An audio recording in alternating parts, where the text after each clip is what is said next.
Yeah. They call me James, I reduce them to stutters. All of you lying abusers get hunted. I come with truth and the proof you discover, and I'll give it to you, then you'll get to running like boom shakalaka. You get to running like boom shakalaka. You get to running like boom shakalaka. You get to running like boom shakalaka.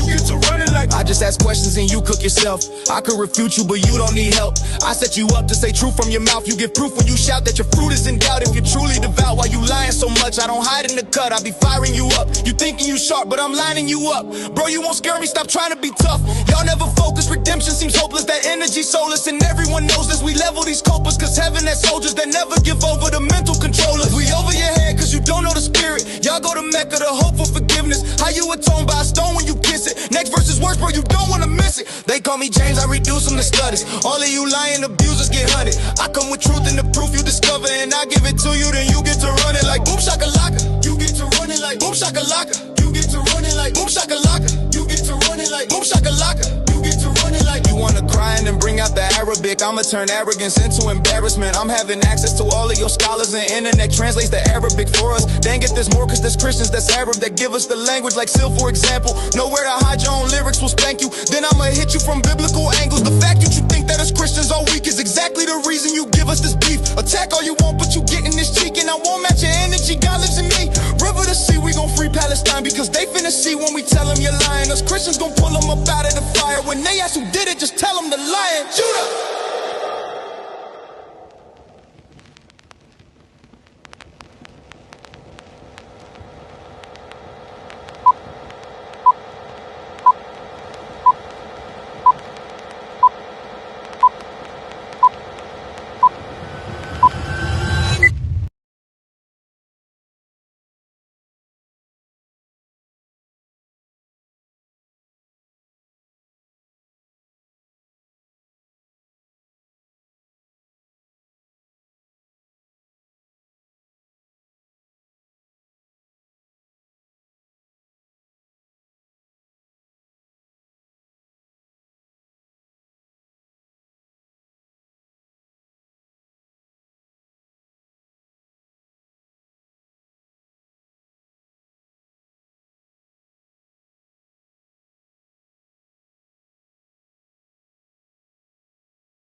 God bless you guys, man. God bless, God bless, God bless.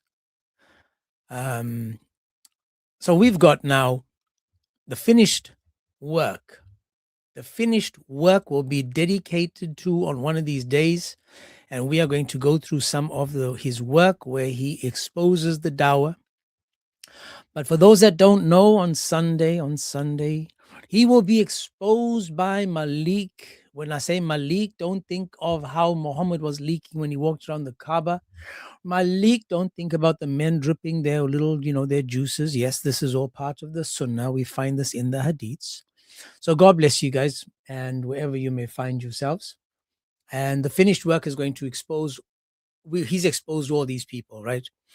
Him and Sandra and others have really, under the feet, have done an amazing job of exposing the dawah. So I'm hoping one day we're going to have an entire live dedicated to on the YouTube where we're going to play everything and we're going to show everything, because these three people that I just mentioned are going to be exposed by Malik. They're going to be doxxed. So he's got the information. He couldn't share it. He didn't want to give a trailer. He said, I'm not going to give you a trailer. You got to wait for the main event, and the main event is going to come to us. So you know. Now, since we still, young and we just woke up and we haven't, life is just, like a newborn ready for marriage in Islam, I want to show you my latest work. My latest work is another song called Dawah Drama. Now, the finished work should be using this kind of Dawah Drama. I just made another song. In fact, I made 4 songs today. Man, I got way too much time on my hands. You pretend you're working, guys. This is the secret. Pretend to do work. Have your PC on. Have something on the screen so that people think that you're so deep in your work. In the meantime, you're doing other things. And if your boss catches you, just say, Malik made me do it. Blame Malik, man. So watch this, guys. I'm going to play you a song now. And let's just enjoy. Let's just enjoy while we tap and share and more people come to the room. Let's just enjoy that. This is called the Dawah Drama, another Dawah Drama song.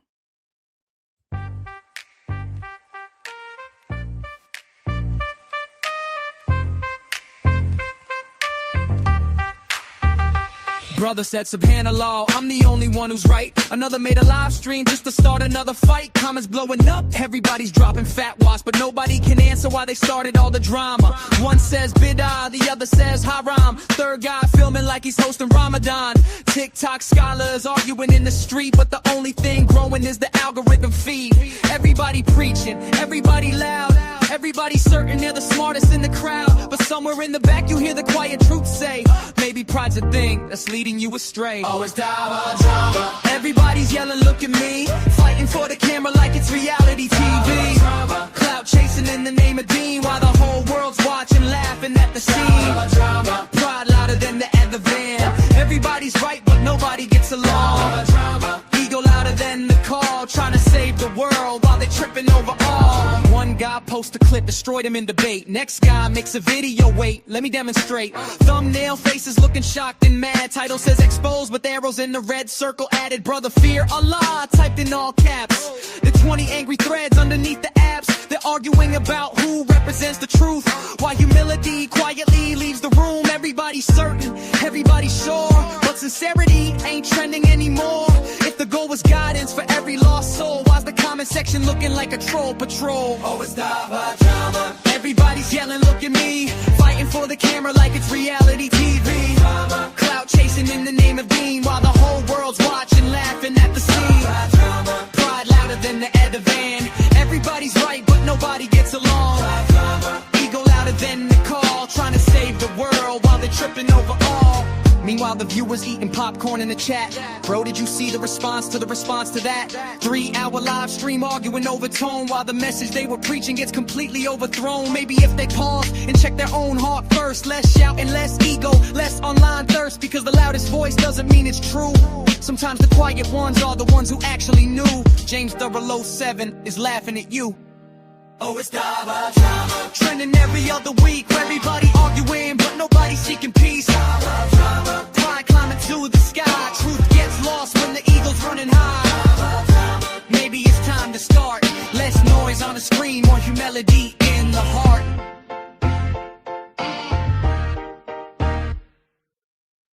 That's the one. And then I got another one. Let's just play this one and just, keep tapping, guys. We're about to start the Dawah, the hadith collection. This one is a fun one.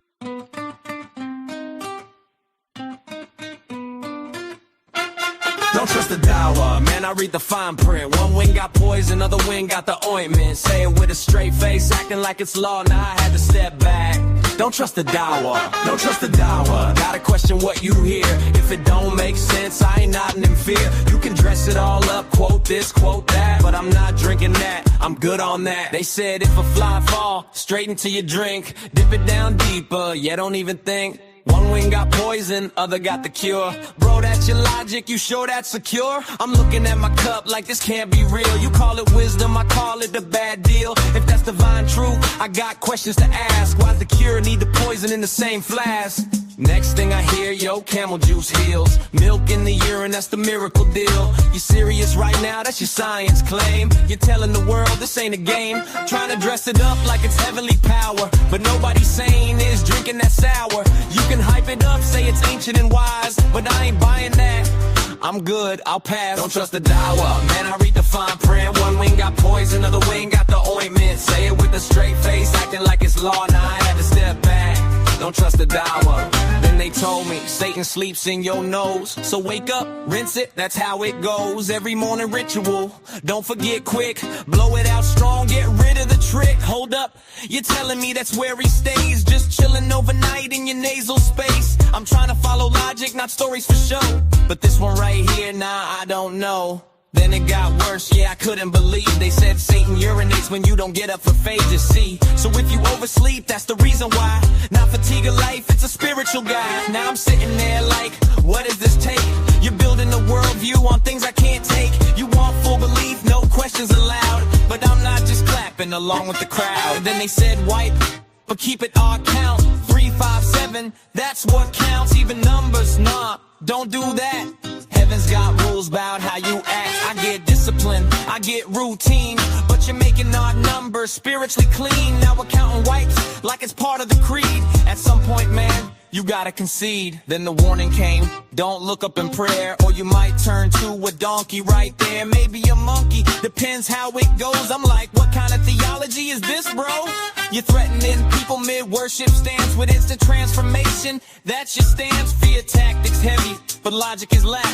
I'm not convinced, that don't sound right. Don't trust the dawa, I had to step away. Too many things just don't line up today.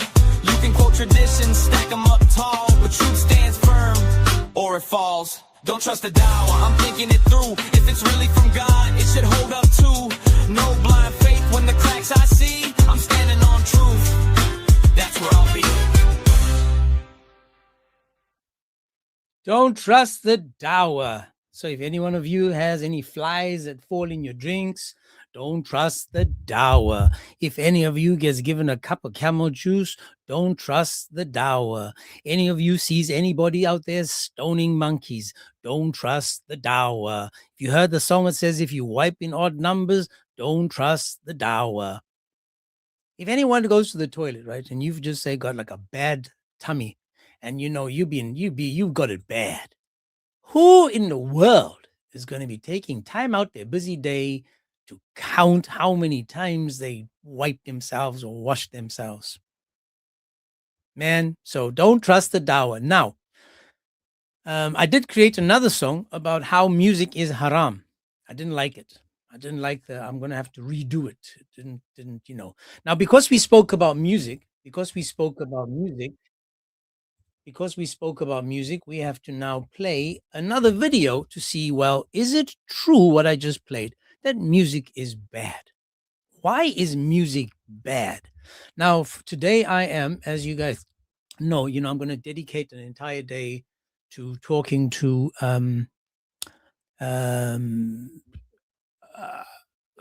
I've gone totally the finished work. And we're going to play his videos. Today, I'm going to use some of videos of a guy called Destroyer of Sunnis, and he's got some, he's got some nice videos, man. We're gonna just enjoy them. So now we played music, and for those that don't know, because you're not, schooled in the art of Islam, it's your fault that you don't know the fact that according to Islam, music is not good. So even though you guys were tapping your feet and, smiling there and feeling good about the song, unfortunately, you are out of Islam. You think I'm joking? Let's see if I am or not. Now, this is just the intro. We haven't even started yet. But I want to show you guys how all of you have just left Islam. Tell us why, oh Sheikh. What did we do now that was wrong? Music is haram. As mentioned in 3 places in the Quran, So sorry, I apologize. I apologize. Music is what, Sheikh?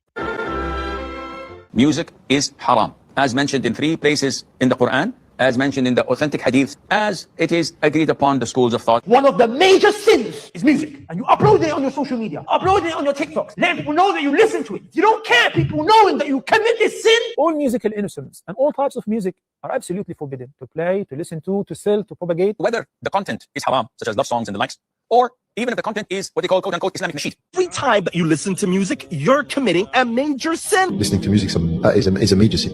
نعم.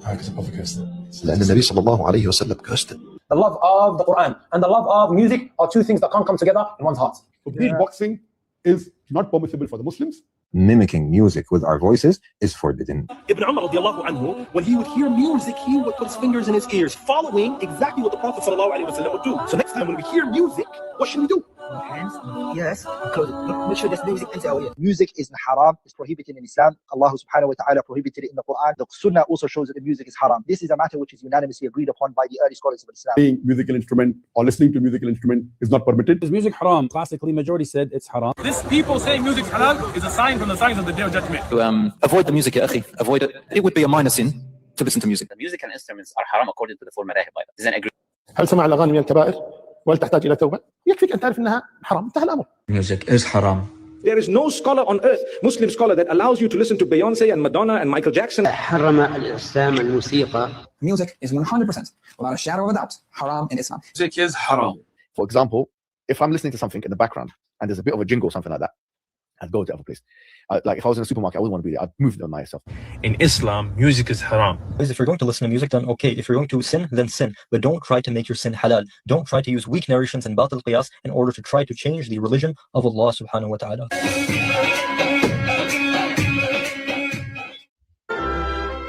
Music is Now notice now. Beatboxing is out. Beatboxing out the window, out the door. Beatboxing is out. Now, I can't beatbox, but that was the closest I came to. But now that took me out of Islam. Do you guys see how now, you know, and I apologize for not understanding, right? These people that lack the gray matter are telling us that when they are so busy, I know, Travis, man, that was bad. I know. Now, these people are telling us that when they're sitting down there on that microphone of theirs, and they are and all that sounding like a sheep getting sugared, they are telling us that that's not music. Why in the world are you singing your prayers? Why can't you just say it like a normal person? What? Is that music to the ears of Allah? Notice again, I'm going to play this again because I want you to see how every single one of you commit sickness every single day. Every day you guys are so evil, so bad, you go and listen to music. You play music. How dare you? Oh my goodness. I mean, it's a major sin. 1 or 2 guys said it's a minor sin. What is a major sin? A major sin is like unaliving someone. A major sin is like committing zina, even though Allah says it's okay. A major sin is like committing shirk. Music. The one thing that gives you good vibes, makes you feel good. Now, when you're having a bad day, there's actually a song for that day. Me, when I'm having my favorite person in the whole wide world that sings, that raps, is Tupac. Now, Tupac, that dude, man, love that man. He was a poet. He was smart. He was a genius, right? Now, his music spoke. His music was from the heart and it spoke. Now, I would agree. Maybe I don't know any Taylor Swift songs or Madonna. She used to be okay before she started looking like a freak. My whole point again is that these people had messages in their music. There's more message in that music than singing off the microphone on a mosque. That to me sounds satanic. Listening to Tupac is 1,000 times better. All eyes on me. That's right. So again, when we're looking at Islam and we're understanding Islam, notice that these people are telling us that music takes you out of Islam. So again, what they're saying is that anything that's fun, in fact, there's a hadith that says you're not even allowed to laugh. Laughing is bad for you. Laughing is bad for you. A hadith. Now, if you're listening to music, and I agree that some songs, whereas if it's talking about doing things that you shouldn't be doing and stuff, when it's like Satan worship and stuff or something, you need to pick and choose what music you listen to. Now, I'm saying that we love our gospel. Gospel is what we have that they wish they had. In fact, as I said, I've got an uncle that's a Muslim. He plays gospel music because he says it's so calming. It feels like he's completed with listening to it. He listens to gospel because he's an idiot, but he follows Islam. So what do you expect? But my whole point is, these people are saying anything that's good for you, as the Quran said, may be bad for you. So even if music is good for you, Allah says no. So I'm going to play the video again, and I want you to look at the people, the scholars that are talking about this. Right, these people. Yet on a Friday and Saturday, you'll find these people in the clubs, and then on Sunday they're all better than the Muslims until Friday, and then they're back in the club again. That's how I grew up. We grew up with Muslims that had Christian names on the Friday and Saturday, and they used to drink and they used to smoke and do whatever they wanted to. And then on Sunday again, they'll be kind of the same, and then Monday to Friday they're Muslim again, because that's just how Islam is. It's all fake. It's all lies. All nonsense. Islam is the biggest joke that man was given.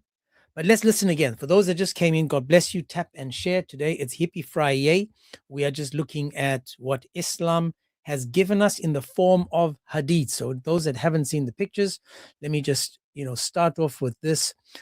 For those that don't know, this is called the Sunni tunes.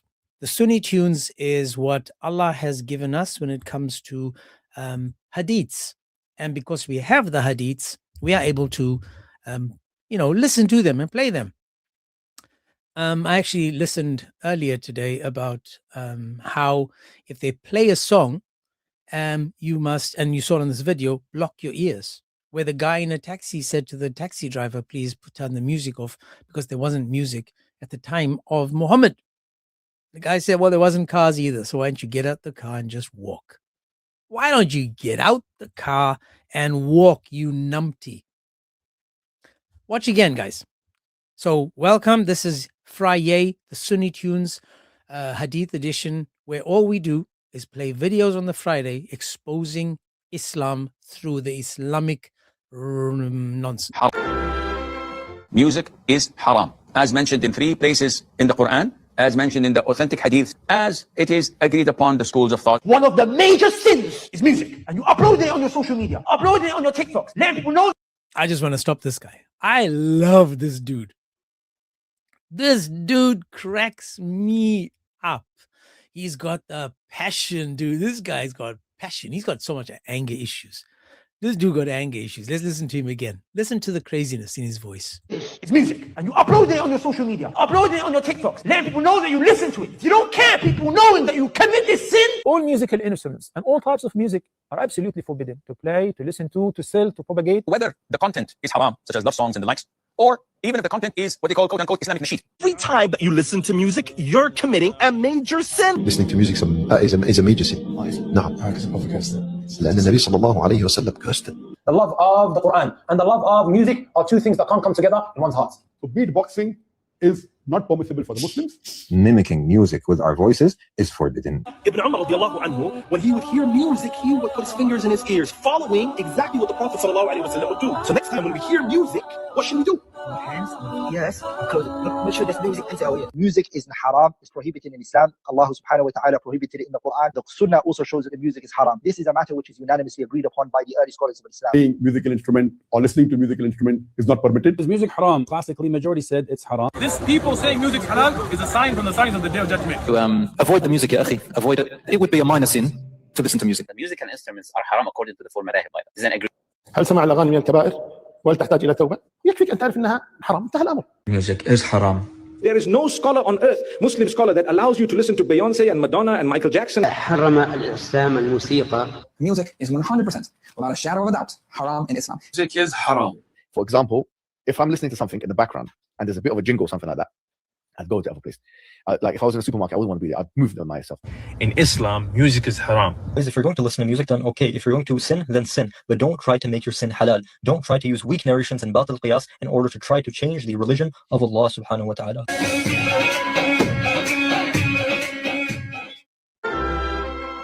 So I just want to say, isn't belly dancing? I saw somebody wrote that belly dancing, when these people do their belly dancing, or when they have the Bacha Buzzy boys come and sing and dance, and they busy clapping to these Bacha Buzzy boys, isn't that also haram? Why isn't, I don't understand. Why is that okay? But I'm just confused. How is that okay? These people say the darndest things. I'm just trying to understand. Now, for those, that can make it make sense, the Muslims, this is your live. This is, again, your chance to do dawah. All we're asking for is you guys to just make it make sense. Tell us, this is why music, is haram. Gospel music, where it's talking about God and praising God and bringing you close to God, reminding you about where salvation comes from, yada, yada. Exactly. In Cape Town, there's a Muslim music festival. You just can't fix stupid. So now my point again would be, well, okay, so you guys are saying to us that music is not allowed, and therefore you want us to, destroy all music and everyone become Muslim, and then we take away the music. Music, people. Music. Man, when I hear a good tune, I'm like, nice one, got to play that one again. Who wrote that? Who sang that, Because music, man, these people are telling us music is haramadam ding dong. Come on, man. Come on.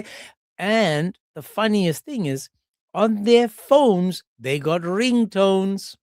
They got ringtones on their phones.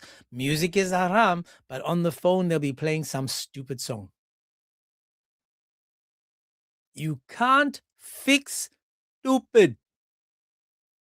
You can't. Now I want to play another video. For those that have just come in, God bless you. It's Sunni Tunes, where all we do is play videos today. We're just playing videos. We're not trying to, have a conversation unless the Muslim wants to explain the video. So no, you don't need to request up and we don't need that. Right now, we're just going to enjoy the videos, sit back, unless you have something you want to add or you want to have a hadith you want to take us to. That's all good. But the Sunni Tunes speaks for itself, because in Islam, they are proving to us how brain dead it forces you to actually be at some point in life. It's like, yeah, right. So you can't even sing. Alvira sent me a moon.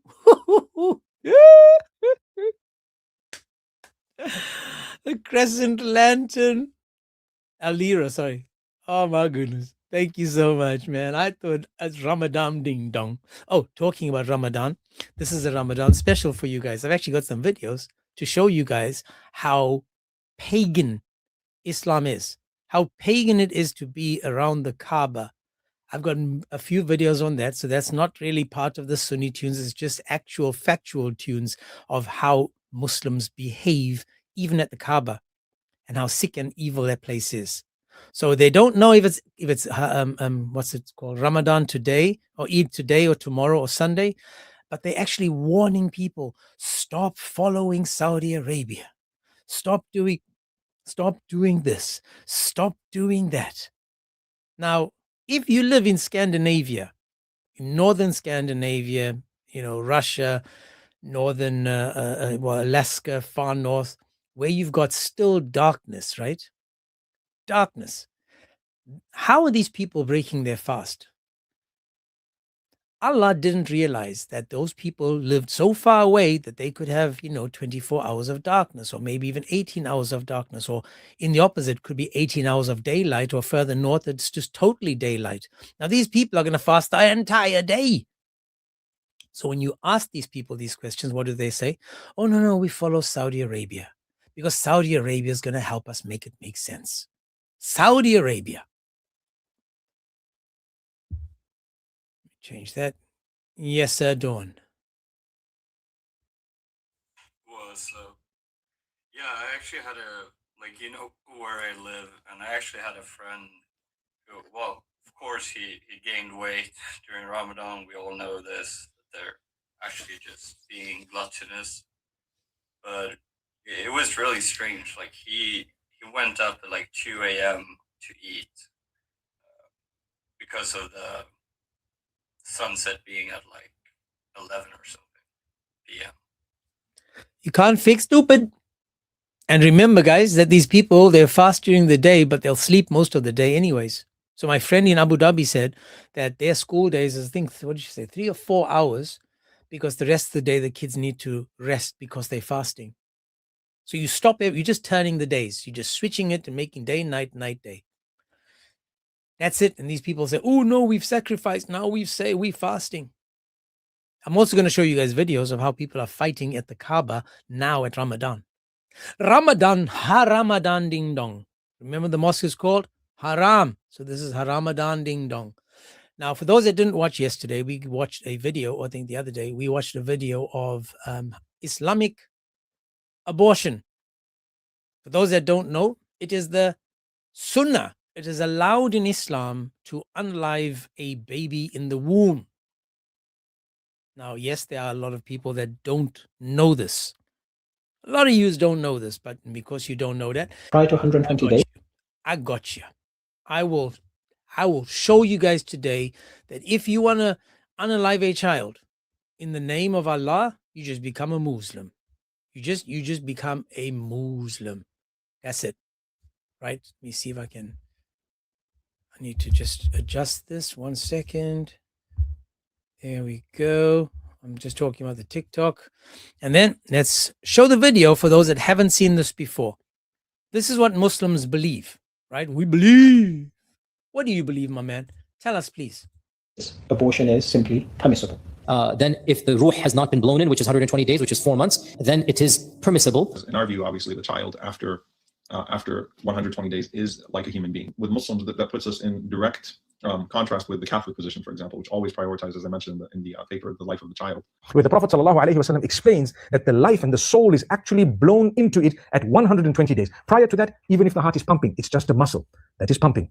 Even if there is movement, it's the simple movement in the amnion fluid. The fetus was below 4 months old. This means that it was before the spirit was breathed onto it. Then there is no expiation. Shabir, when we were looking at other religions, you mentioned that, in comparison, Islam is very flexible. What did you mean by that? Up to 120 days, women would have this freedom to abort without guilt. So we do not find such demarcations in the other religions which I've described. So from what I understand, Islam doesn't fit into the pro-life camp. We can say it captures good features from both sides. So from 40 days till before 120 days, the soul has not been breathed in the fetus.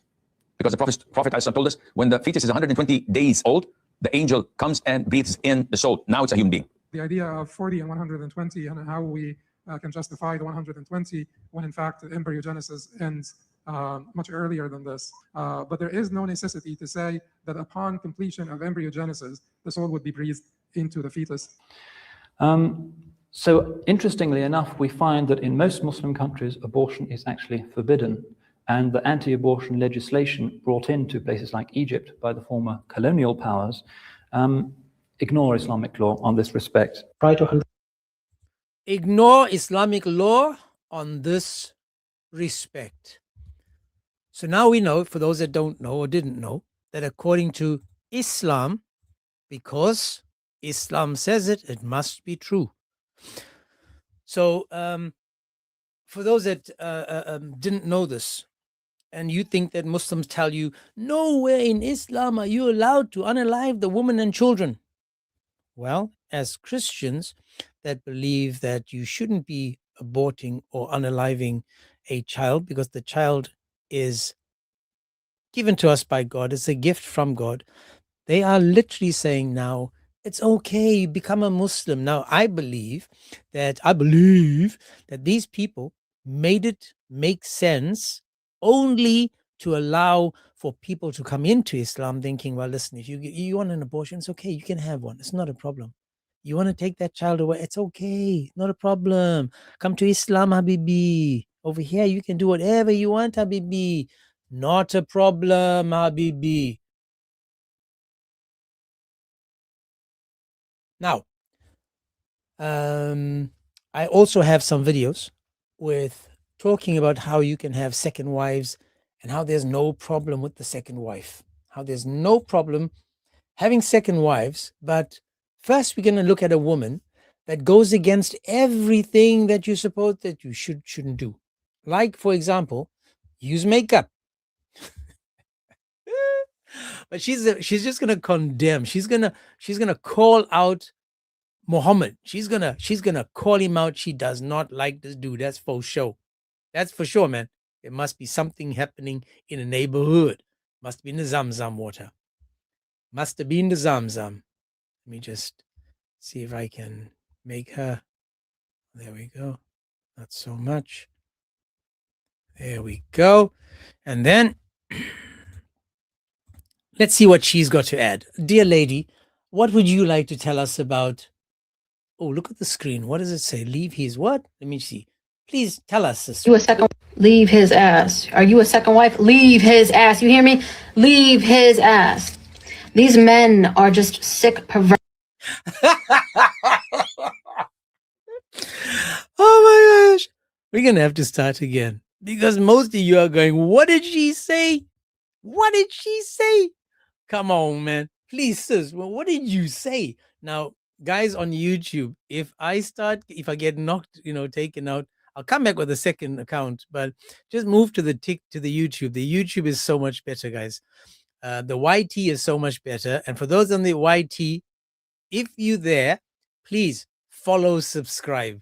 But let's see again, sis. Leave who, sis? What are you talking about?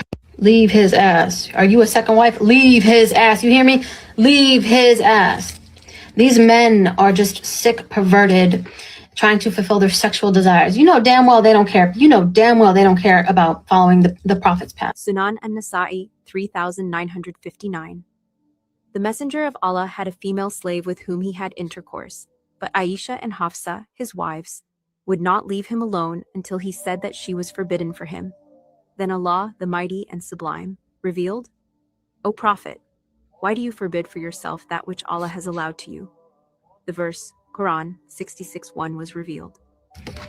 We need to stop allowing men to interpret religion because they're really just, they're exploiting it because of their sexual desires. They're exploiting it. That's really what it is. Sahih al-Bukhari 4788. Narrated Aisha, I used to look down upon those ladies who had given themselves to Allah's messenger, and I used to say, can a lady give herself to a man? But when Allah revealed, you, O Muhammad, can postpone the turn of whom you will of them, your wives, and you may receive any of them whom you will. And there is no blame on you if you invite one whose turn you have set aside temporarily. Quran 33:51. I said to the Prophet, I feel that your Lord hastens in fulfilling your wishes and desires. والله العظيم الله لا يشبعه الله لا يشبع الزلم يريد أكثر من مرة واحدة والله العظيم. Sahih al-Bukhari 268. Engaging with one's own wives and taking a single bath after doing so. The Prophet used to visit all his wives in a round, and they were 11 in number. The Prophet was given the strength of 30 men. Leave his ass, you hear me? Leave his ass. Oh, no, no, no, no.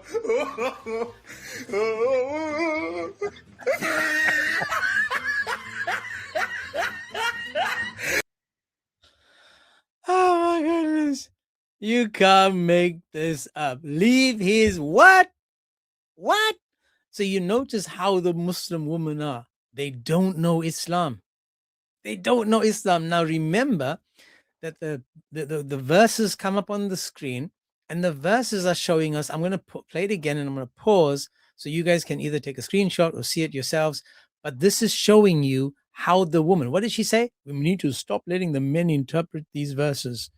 So if you don't let the men interpret, you're going to ask how many women to interpret them. Seriously now.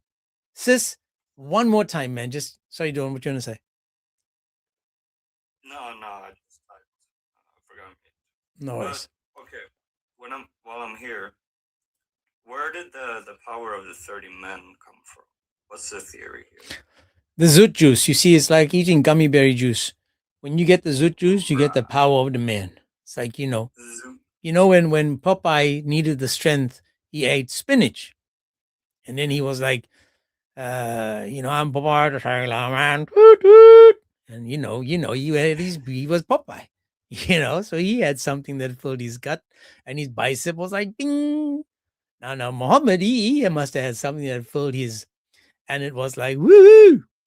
So he had some gummy berry juice, man. It must have been the camel juice. But let's play it again, and let's see now again how this makes sense, right?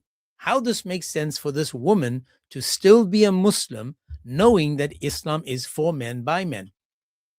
For those that haven't seen it, remember, I've done lives where it actually said Islam is a religion for men by men. Now she's proving that yes, the men, because of their sexual what? Pay attention again. Leave his. Now, unfortunately, I just hope the language doesn't get me dropped. But c'est la vie. Ass. Are you a second wife? Leave his ass. You hear me? Leave his ass. These men are just sick, perverted. These men are just sick, perverted. Notice, she's calling them out as sick and pervy. Now, let's see who was doing what she just said. Trying to fulfill their sexual desire. Trying to fulfill their what? Notice now, she finds someone that tries to fill their dingy desires. She finds them to be pervy, to be evil, sick and disgusting. That's what she said, right? So no way, I lost my account. No way, man. TikTok banned me, man. TikTok banned me. Can you believe that?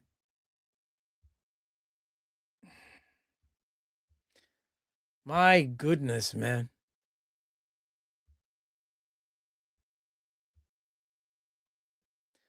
Anyways, I'll play it again. Let me just see if I can go on Are you to. posting to your stories and getting 0 views? Meanwhile, your homeboy over here is getting thousands. Okay.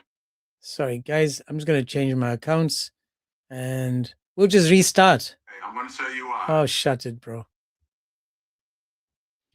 Just apologies. Let me just go live on another account. On the TikTok. Time to rock. That was David Wood. Man, you can't. I told you guys. TikTok is petrified of us having these types of lives, because TikTok knows that this is all about what? Exposing. All we do is just expose. But we'll continue over here where she's going to talk again, and let's see what else she says. You know damn well they don't care. You know damn well they don't care about following the Prophet's path. Sunan and So she said, you know that they don't care about following the Prophet's path. And yet we can see what the Prophet did. The Prophet had dingy slaves. Yes, the Prophet had dingy slaves. Why? Why would you say that, sis, when again Sunan An-Nasai 3959 is telling us what Muhammad was actually like? Why would you turn your back on how and what Muhammad was truly like? But tell us more, sis, because it seems as if you got a lot on your eyebrows. I mean, your eyelids. I mean, your eyelashes. I mean, your eyes. I mean, that you want to share and say. I mean, you just must have a lot you want to add. So let's just go on from there. So tell us some more, sis. What do you think? Let's just go there. You got so much on your eyelashes. I'm sure you want to just share that with us. Please continue, sis. Welcome back on the TikTok. Welcome back. Sa'i 3959. The Messenger of Allah had a female slave with whom he had intercourse, but Aisha and Hafsa, his wives, would not leave him alone until he said that she was forbidden for him. Okay, I just want to say again, in the matter of, 5 seconds, on TikTok, I got 3 hate speech. 3 hate speech on TikTok in the matter of 5 seconds. Hate speech, and hate speech. Now, let me tell you what the hate speech says. Hate speech says. It says your live is not eligible for recommendation and restricted in search results because your live does not comply with the For You feed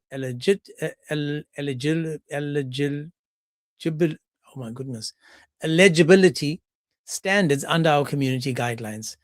Reason, hate speech, and hateful behavior. Then it says, the next one says, your live contains themes that some may find unacceptable and have been restricted. Hate speech and hateful behavior. Third one, your live is not appropriate for viewers in all regions and has been discontinued in some regions. So this is what we have to go through on TikTok. This is what TikTok does to stop Islam. Now, I didn't say anything. I'm playing videos revealing what people are saying and feeling, and yet I'm the one being attacked for the videos, for this type of nonsense. All I'm doing is just showing you what Islam has given us. That's it. They don't want us to continue.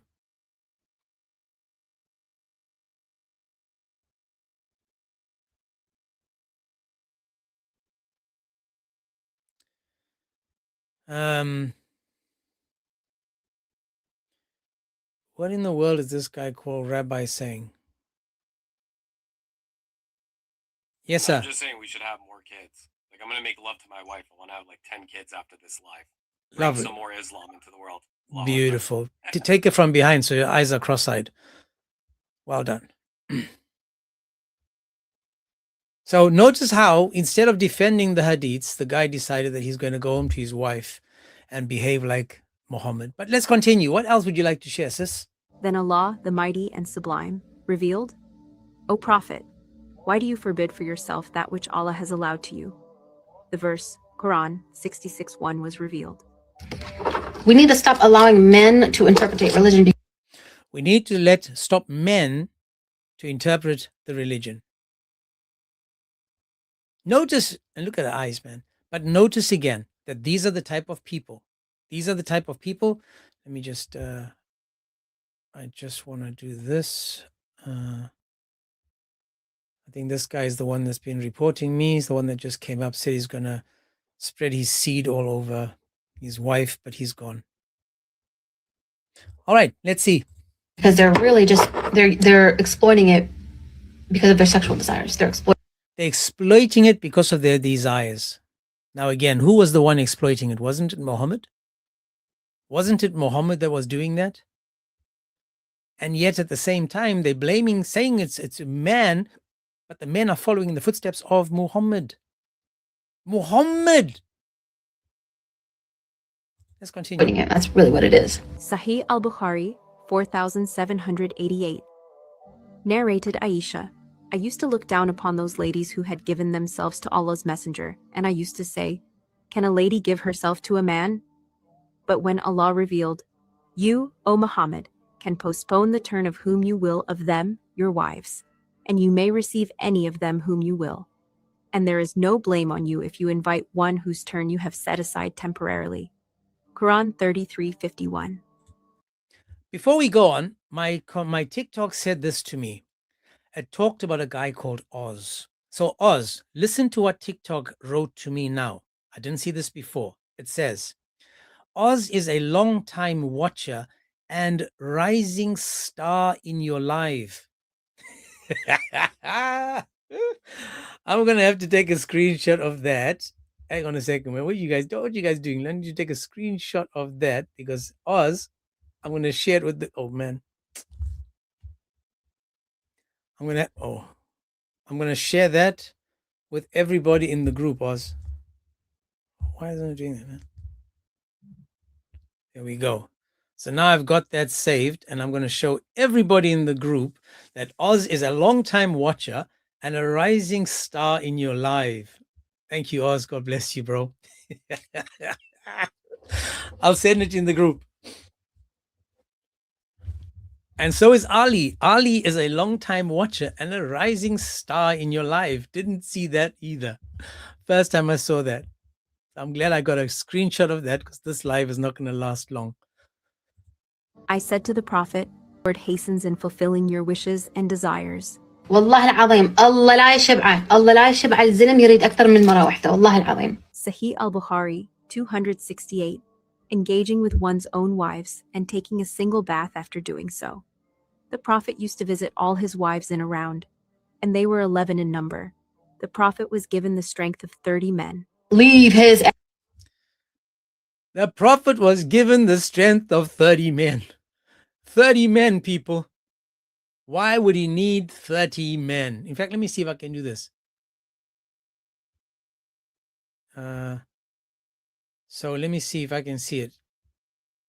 I'm going to just do this, guys, for 1 second. I want to just remove the comments so that Oz can see what's on the screen. Oz, can you see that? It says Oz is a long-time watcher, like the Warner, and rising star in your life.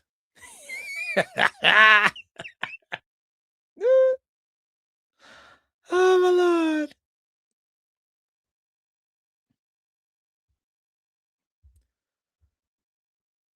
Oh, my goodness. Sorry, TikTok, YouTube. I'm back. I just wanted to share that with Oz, so now he saw that he's a watcher, like the Warner. But now you guys got it. You can see that even the women themselves are looking at this and they're asking themselves, well, hang on a second. Why is all this nonsense allowed? Why? Why would they want to have this allowed? Zina is dingy when you pay for it. No, sorry, adultery. Adultery is zina. When you commit adultery, that's zina. I don't believe I should. Now, this video the time of consummation. I don't believe. Sorry, this video that I'm about to show you is just a video of a recording how a Muslim woman admits that you can do dingy with a child, right? Now, notice this again. Where did she get it from? So this isn't a hadith. This is more of people having conversations when it comes to what the hadiths have given us and what the Quran has given us. So it's very interesting that a woman is now defending the filth that comes out of the mouths of the Sahaba, all this other stuff, right? Now, it's very important. Notice that I am not saying anything. I'm playing videos of Muslims and their beliefs. We'll get to the dipping of the flies in the drinks and Satan in your nose and Satan in your ear and, wiping in odd numbers and stoning this and doing this. It's like all the rubbish, left foot in and your left foot out, wiping odd numbers or you out of Islam. It's crazy. But this is just a conversation that people were having, and notice how the defense is or what they say. Just listen to this. Is a factor because the scholars, when they quote the issue, I don't believe Aisha radiallahu anha had reached puberty at the time of consummation. I don't believe puberty is a factor because the scholars, when they quote the issue, they don't mention puberty. She has to be able to bear it. This is what we class as physical maturity, not puberty. How do you know she's able to bear it? For example, the Hanafis would go by what Ibn Abi Din says, what I just read out. The others would go by a gynecologist. The others say a judge would inspect her hips. The Shafi'is say people would watch the intercourse, and if the woman is in pain or the child is in pain, then it shall be stopped. Others say a certain amount is to be inserted. There's loads of different opinions you can take on this. I'm not getting into the opinion that I say. But could you please give us your name? Jeffrey Epstein. I'm going to play a certain part, but did you notice what a Muslim woman said? The different ways of testing. Notice again that in Islam, this is the listen again, my word, right? And please listen. I'm going to turn it up. I'm going to play it again. I'm going to make sure that everyone can hear what this woman is saying. This is a woman defending this, right? I don't believe Aisha radiallahu anha had reached puberty at the time of. So she doesn't believe that Aisha reached puberty. She doesn't. Now she's defending this. Consummation. I don't believe puberty is a factor. I don't believe that puberty is a factor. a female, 2026, saying she doesn't believe that puberty is a factor. Listen again. Why, man? I've got more hate speech coming. Guys, don't be cowards. Don't be cowards. Stop it. Stop it now. Stop it. This is for educational purposes. Stop it. You don't like it? Pack your bags, jump on your camel, and ride on out of here. Make like a bee and buzz. Make like a ball and roll. Make like a tree and leave. The scholars, when they quote the Ijma, they don't mention puberty. They don't mention puberty. Now, this is not my words. I'm using a Muslim woman explain it. She goes on to tell us even more. She has to be able to bear it. She has to be able to bear it. Now, remember, there is a hadith. There is if you look at Islam Q&A, it actually says that if she's able for it, then you can do it, as long as you're not causing her any harm. You're not tearing her from the one to the other, then that's okay. No harm, but it goes on. You think that's enough? No, please tell us some more, sis. What we class as physical maturity, not. So it's physical maturity, not puberty. Physical maturity, meaning she's big enough to take it. Big enough to take it. She's not reached puberty. She's just physically mature. Now, physically mature means she's going to tell us now. Puberty. How do you know she's able to bear it? For example, Now, that's a good question, right? This is what I've been asking. How do you know that she's able to bear it? For those on TikTok, if this account goes, please go to the YouTube, because I'm not going to come back with a third account, because I'm using the third to watch the videos over here. And then I've got a fourth, but I can't, because you guys aren't following on my trolling accounts. But please, it's the Agents 007 on YouTube. The Agents 007 on YouTube. The Agents 007. Go subscribe. But notice now that we're listening to a Muslim woman tell us about how that you need to check it. You're going to have to check it. Now, let's pay attention now and listen to how it's done. The Hanafis, what do they do? Hanafis would go by what Ibn Abi Din says, what I just read out. The others would go by a gynecologist. Now, she's saying gynecologist because she's assuming that we're talking about in 2026. Before 2026, all the way down to Muhammad, how many gynecologists did we have with the education that a gynecologist has today, with the knowledge that a gynecologist has today? How many of them know, right? But it goes on. Others say a judge would inspect. A judge will inspect her hips. We are so individual. We are so unique, each and every one of us. We are so individual. We're so different. You may have wider hips, but you still might be tight down there. It doesn't mean because your hips are wide or because you 6 foot tall, or whether you're 5'5", 5'8", 5'9", whatever, that because you tall and you bigger boned or bigger, that you will be able to take it. We are individual, we are different. But listen again how a woman is saying you'll have a judge that will inspect her hips. Now again, the problem with this is, you've got now, you need a female judge now to go and check. You need a female judge to go and check, because a man can't touch this female, even if it's a child. He shouldn't be the one touching her. But it goes on. It goes on. So now we've got someone that's going to inspect the hips. Her hips, the Shafi'is say people would watch the intercourse and the people will watch the dingy. How many people? Is it 4 women? How many witnesses do you need? You can't have one. You need people. She said people. The people would watch. You need witnesses to watch. Which man is going to lay someone on a bed and go, well, okay, who's up to watch me with my... So you're going to watch the dingy. You're going to watch someone else. I mean, this sounds like Sneeko when he was watching his girlfriend get trained. This is crazy. This is crazy. So now someone's going to watch. Goes on. If the woman is in pain, or if the woman is in pain, someone's going to watch to see if she's in pain. Now, every woman in here and every man in here knows that men are also built differently. It's not only the woman that's built differently, men are different as well in size. Some people might, be like, oh, hell no. That belongs on the animal farm. Others will be like, well, that sounds, that looks better. That will fit, that should, that's normal. And then you got those that you try to search with the magnifying glass. You're like, well, hang on a second here. So everyone is built differently. And women in turn are also built differently, meaning that all women can't have all men and all, it's vice versa. You need to be able to know what can and can't go in.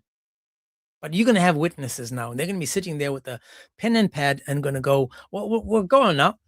Some of the people will be like, oh, hey, look at that elephant. Let's talk about the elephant in the room. So let's just keep going. The child is in pain, then it shall be stopped. So that if the child is in pain, it shall be stopped. So now listen to the next part.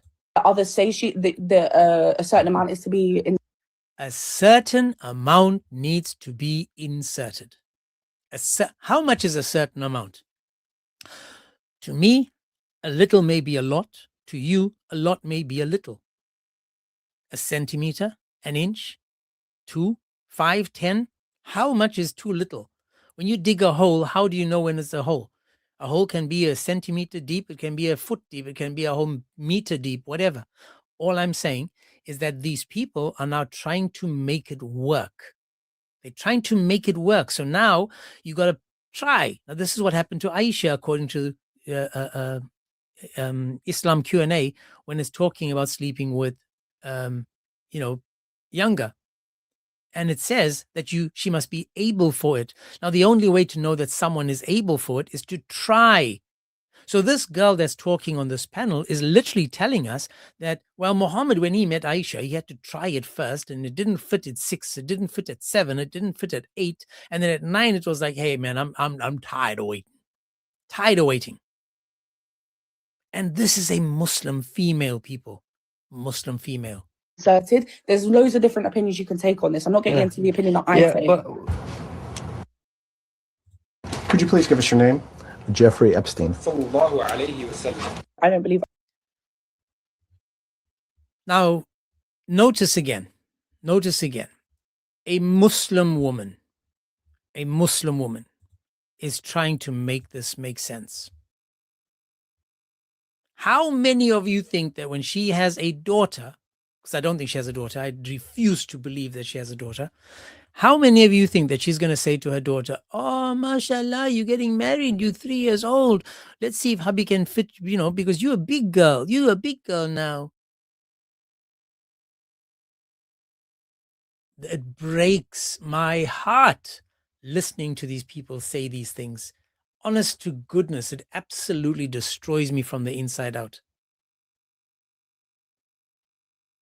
That's right, Jeffrey Epstein, sallallahu alayhi wasallam. This is what we're talking about. The Muslims will tell us that we're evil and sick and bad and this and that. Yet we can see that the Muslim women are trying to make it make sense, because if they don't make it make sense, then they're out of Islam. If they walk away from it, then they're out of Islam.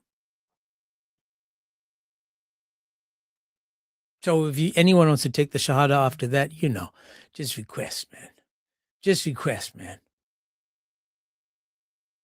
This is the craziness of what you are forced to believe in this religion. And again, I'm not attacking, I'm letting Muslims tell you about Islam. Friday is the day when the Muslims step on the screen and tell you about Islam. I need a drink after that one, man. I need something stronger than water.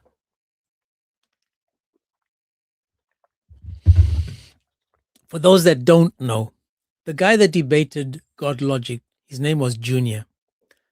He retired.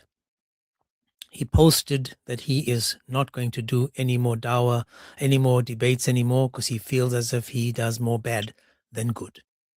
That's right. God Logic just retired another one. Another one. So I just want to say, to all those people that think that I am doing these lives and being nasty and whatever, Friday is showing you how what the Muslims think. Maria Magdalena, de nada. You are welcome. So let's just watch another one where we can see the logic of Islam. The logic of Islam, people. Let's see if we can watch the logic of Islam again. So we moved off of this one, and I'm going to leave it there just for everybody to see that because of Islam, good brain cells gone to waste. The next video we're going to watch is, again, our man. And again, he is Asim. He is the one that, people go to. He charges $110 for 30 minutes. It's like being with, what's his name? Comedy Central, Central, Dawah. He charges people to be with him, join his Dawah script, his Jews for Judaism site. Now we've got this guy, Asim. He's charging people $110 for 30 minutes of questions and answers. I do this for free, and I give more information out than these people. I give out more information about Islam than any of these Muppets. But he's going to teach us today that art is Haramadan ding dong. Art is bad. Art is not good. Please, ask him. What are you going to teach us today, man? Drawing living creatures is prohibited in Islam, and it's one of the major sins. And that the Prophet ﷺ told us that those who draw portraits or images of living creatures are the most severely tormented on the Day of Judgment. So drawing such pictures of living animals, of birds, of fish, of insects, of humans is totally prohibited. And having the face only without eyes would still make it prohibited. Yes, it is haram. Allah will ask you to put life in that picture and your destination will be hellfire.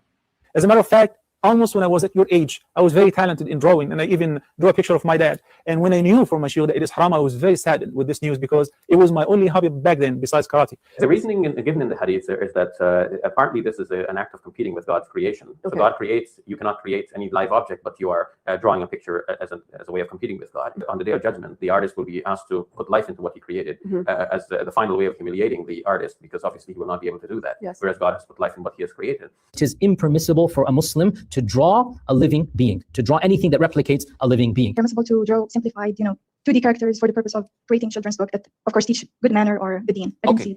We said that drawing human character or living creatures is one of the major sins in Islam, or something that we make up and create, like Mickey Mouse, for example, or like SpongeBob, something that does not exist. We give it life, we give it a face and eyes and nose. This is totally prohibited. Is collecting action figures haram? Yes, because they're statues. In Islam, it is prohibited for anyone to make images, whether painting, whether drawing, whether sculpture, whether it be statues of animate things or of living creatures from the animal kingdom, whether they be human beings, whether they be animals, birds, insects, fish, etc. It isn't permissible for a Muslim who believes in Allah and in the last day to adorn his or her house with any statue or images of people. هل يجوز أن أستخدم برنامج الصور التي تحول صورتي إلى رسمة؟ لا يجوز. Is virtual reality game online allowed? The answer is no. This is imitating the creation of Allah Azza wa Jal. When you make such an avatar, whether it has blue or green skin, it is a creature that you are creating. Such filters that people use with their photographs in Snapchat or whatever, by adding some features to their pictures or changing the features of their pictures, this is considered to be imitating the creation of Allah. Likewise, Photoshop. When you use Photoshop on a picture, on a person, when you make his hair black or you remove the pimples traces or the aging process, and you make that person younger, this is imitating the creation of Allah, and you're cursed for that. I have a pen, I draw a pen, and I put eyes and a nose and a mouth. You are making something similar to Allah's creation, which makes it haram. But what is the ruling on using such drawings and cartoons as profile pictures? Is it permissible? These drawings are imitation of Allah's creation, and those who did it are severely punished on the Day of Judgment. Can you believe this is a major sin? A major sin. I see the Muslims coming onto the YouTube and the TikTok. I see especially on the TikTok. And then they leave as quick as they come in, because no Muslim will come up and tell me that this is bad. Because now watch this. When you draw and you create images and it's so bad, we've got the mother of all the Muslims playing with dolls. The mother of the Muslims playing with dolls. And now she's playing with these dolls, and it's what? The worst sin. It's a major sin. Takes you out of Islam. Drawing a picture, Allah will make it, give it life. I'm going to draw Muhammad today, and on the day when I see Allah, He's going to say, give that drawing of Muhammad life.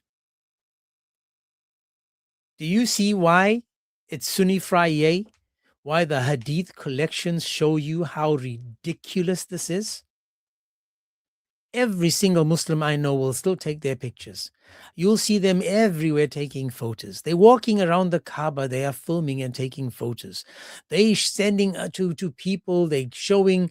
All of this is supposed to be haram. In your house, you can't have photos. You can't have Mickey Mouse. You can't have Mickey Mouse.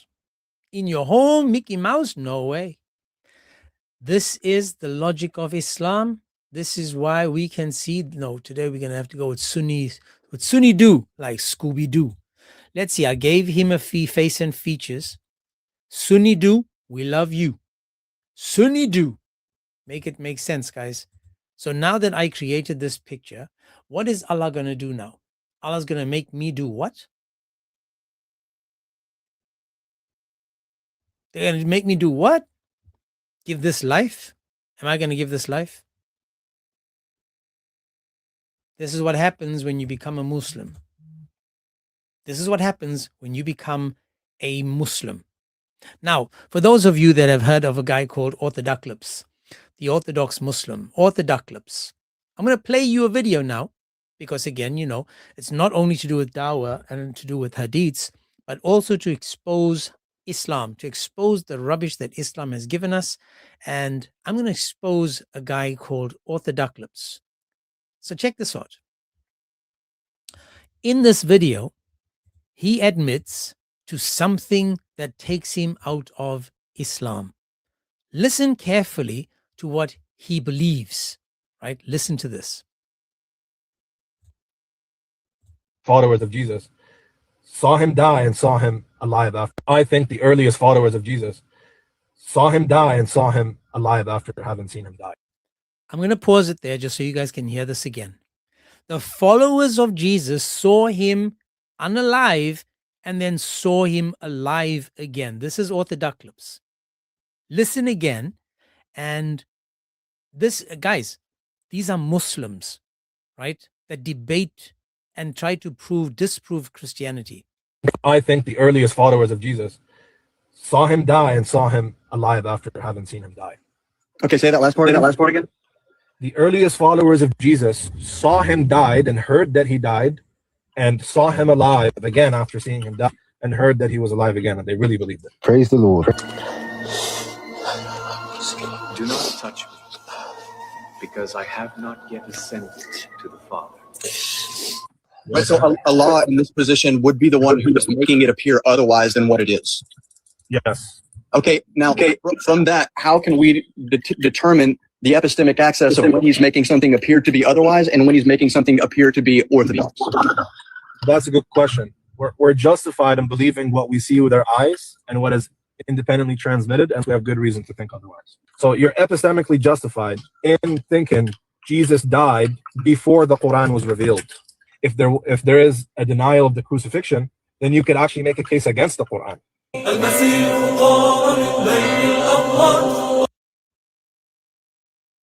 just don't want to play the music, but now you guys can see that these same people that are arguing with all the debaters in the world are now confirming that yes, Jesus, according to this guy, people saw that he was, that he passed on. People saw that. You can't make this up, people. These are the top debaters of our time, apparently. Orthodox says that the Torah as well is as it should be, unchanged. These people want to go about and have debates and argue with people while at the same time destroying Islam. We don't need to debate them. We just let them speak and they debate themselves. But let's move to another one. Now, I hope you guys that are not following are following on the YouTube, the Agents 007. If there's any Muslim that wants to explain the hadiths that we are showing, don't write to me and tell me that, oh, I didn't put it into context. I'm literally just playing a video of when people ask Muslims questions, these are the way they answer. And if this is how they answer, don't attack me for just playing that part. The scholars that you've given us, they should have made it make sense. So when we play the Sunni tunes, we just letting the Sunnah talk. That's it. So now I've got my Sheikh Rattle and Roll back up on the screen, and we're going to see what else he has to share with us. Soon I'm going to have to play that song again where it says, the ridiculousness of Islam. But Sheikh, what are you going to tell us, man? What are you going to tell us today? Oh, I apologize there, Sheikh Rattle and Roll. Shake it slow. Can a Nepali woman give da'wah on YouTube or TikTok? Now, this is a good question. And this goes out to Ichibam, Itachi, and there's another one, I forget her name. I don't remember their names. So Ichibam, she is on TikTok doing da'wah. The question is, can a woman do, Cora, that's right, thank you. Can a woman do da'wah on social media? Can a woman do da'wah on social media? Shake it 3 times. How would you answer that question? Can a Nepali woman give da'wah on YouTube or TikTok? What are the limits for women in da'wah? If a woman comes on social media with her niqab, giving da'wah, the physical hijab and niqab is there. The sentimental one is not there because she's speaking. And this defies the purpose of hijab. When a woman, and I've seen some clips of da'is, especially from America, this is where we have all the problems coming from. This is haram. What are you guys doing? This is not permissible. But Sheikh, I have knowledge and I would like to share my knowledge with the world. No, my sister or my daughter or whatever you are, share your knowledge with sisters. Don't share it with men. To the fact that the best woman in Islam in terms of knowledge was Mother Aisha. After the death of the Prophet ﷺ, she is the mother of the believers. All men are considered to be her sons. No one can marry her. Yet, never ever she stood on a podium or in a masjid or in a public lecture addressing men. Never. And she's their mother. And she's the most knowledgeable one of them. So for these sisters to come on social media, no shame, no bashfulness, addressing men and women and being publicly doing it, this is wrong and sinful. Allah knows best. So notice now, Aisha, when you look at the hadiths and all the explanations, she's talking only to men, but it was okay because she was their mother. So none of them would have wanted dingy with her. But when we have the likes of Ichibam, who is actually goes by the name of Itachi, and you've got someone like Cora, and there's a few others that, come and go. Allah is, well, this guy is saying that this is bad. This is no. And you know what he said? Just by her speaking, look what he starts off by saying. Can a Nepali woman give da'wah on YouTube or TikTok? What are the limits for women in da'wah? If a woman comes on social media with her niqab, giving da'wah, the physical hijab and niqab is there. The sentimental one is not there because she's speaking. Because she opens her mouth and speaks. Because she speaks.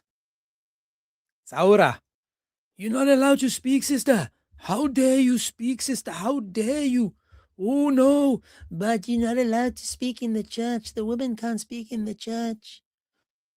Woman can't speak in the church, but according to Islam, the woman can't open her gob. She needs to just shut her gob, move on quietly, sit in the corner behind the men, and just do what you got to do. That's it.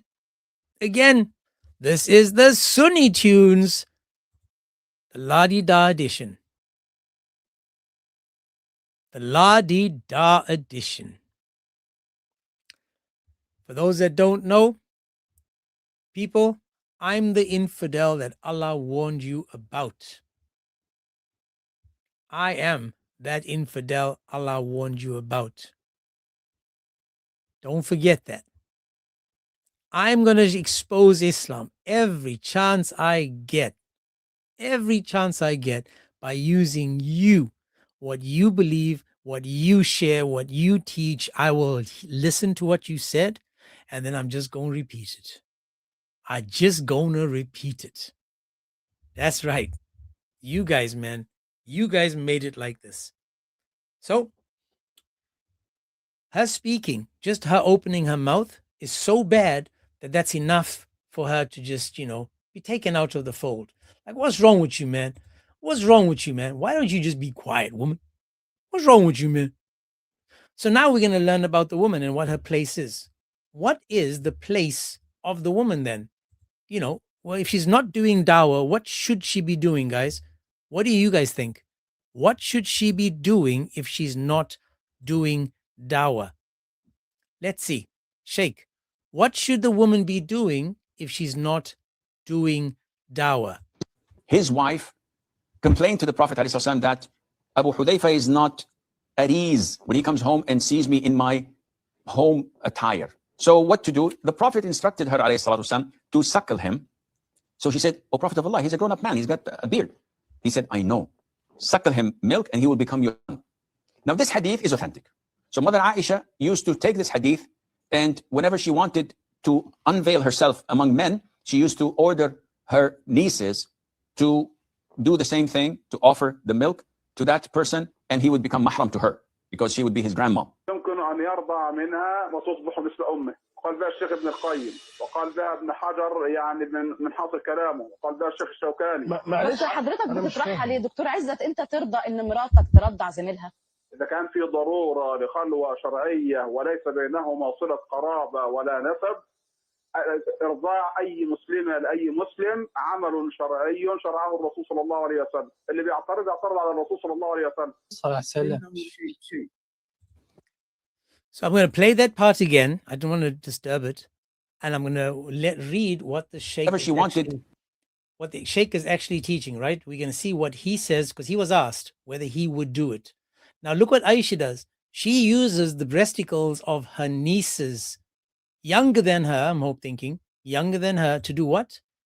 To share the breasticles among these people. Now, these two people are talking to a sheikh, and the question they ask says, whoever breastfeeds from her, she becomes like a mother, like his mother. And then it goes on and says, that's why what Ibn Qayyim says, and Ibn Hajar, and another Muppet.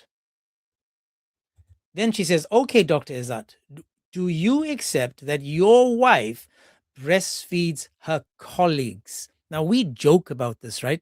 We actually joke about this when we have these lives. Would you let me come to your house and breastfeed from, yada, yada. We joke about this, but this was asked to Dr. Izzat. What do you say, Dr. Izzat? If it's necessary, I want to go visit this dude. Doctor, can't you see I'm burning? Man, I'm going to knock on the doctor's door. I'm going to be like, hey, doc, what's up? What's up, doc? What's up, doc? If it's necessary and there's no blood relation between them,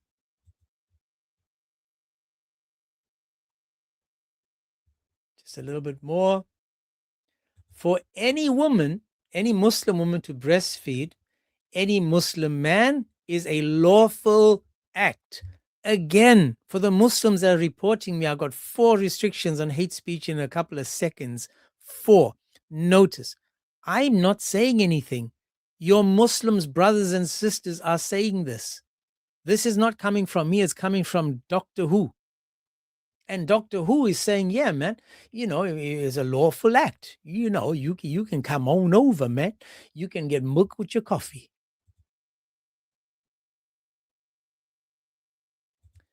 As legislated by none other than Epstein, sallallahu alayhi wasallam. Muhammad. Sorry, my mistake. So that's it. And he says, whoever objects to that is objecting to Muhammad. Notice again, if you object to breastfeeding your people in your office, it's like rejecting or objecting to Muhammad. Now, how many people, and this is an honest question, you guys, obviously some of you work with Muslims. How many of you, now be honest, put a 1 in the chat. How many of you were breastfed by your colleagues? Because then I want a job where you be working. I just want a job where you working now, because according to this, you cannot object. You can't object. You can't say, Because if you got a Muslim girl, you need to find this video, play it for her, and then sit there with a little smile on your face and say, what's up, dog? How you doing? See that to object to it is to object to Muhammad himself. Now again, Muslims can ban me, block me, mute me, cry over whatever I'm saying, whatever. Do what you need to do. Just remember that the Sunni tunes is brought to you by the Sunnah of Muhammad. The Sunnah of Muhammad.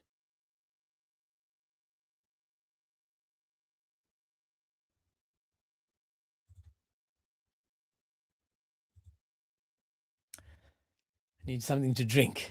No, not milk from my neighbors. When we grew up and we ran out of milk, this is no joke. Your moms would say to you, oh, just go next door to see if Aisha got milk for you. You can get some milk from Aisha, or sugar, or tea, or whatever it was. But there were times when we were sent over to the neighbor to go get milk. Knowing what I know now, I should have knocked on every Muslim woman's door going, hi, my mom says that, my mom's asking if you got some milk for me. Man, I know, me and Chris girls will be knocking on doors. Salam alaikum. Man, we done had a milk mustache every day, all day.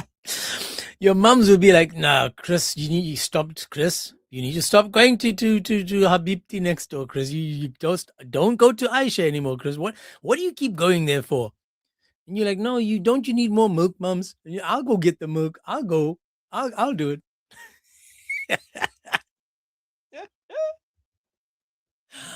Oh my God.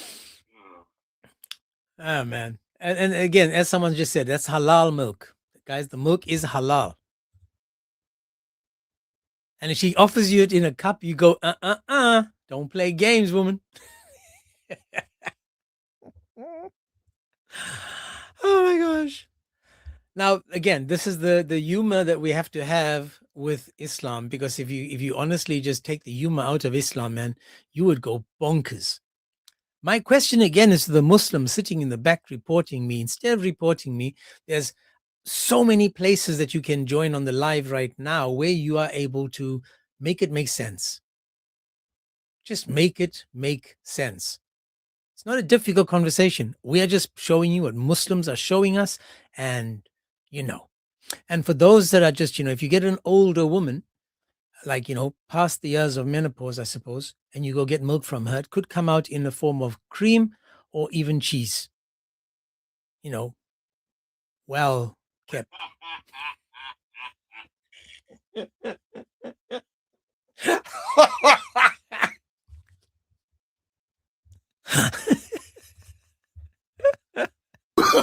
Oh, no.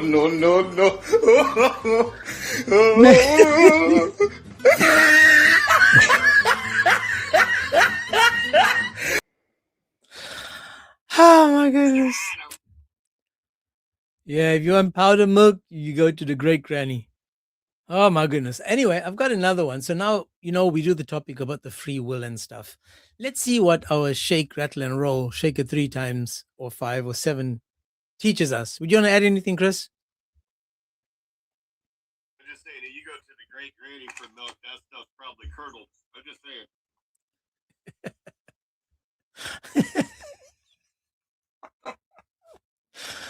Oh my Lord. Anyways, all we do, man, is this is Islam. Notice again, please, Muslims, stop hating on us. We're just showing you what you guys have given us. Right now, we're going to learn about free will in Islam. Not free willy, guys, just free will. Free will. What do you think about free will in Islam? Oh, shake it, odd numbers.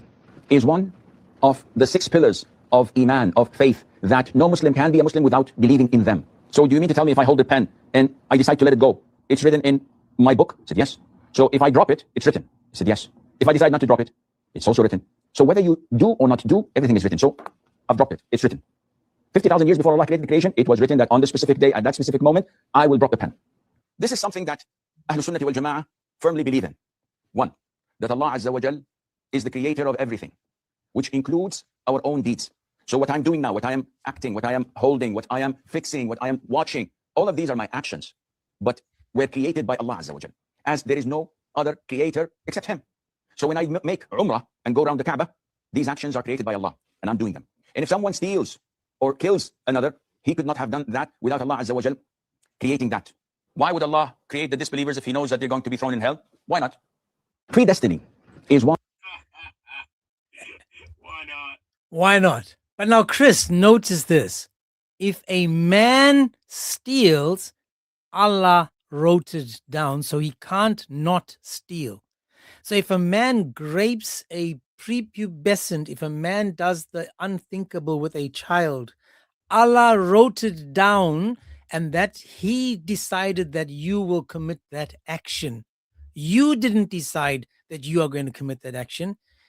Allah decided that you are going to commit that action, and by default, it is Allah's fault that you raped someone, not your fault. Not your fault, guys. That's what he's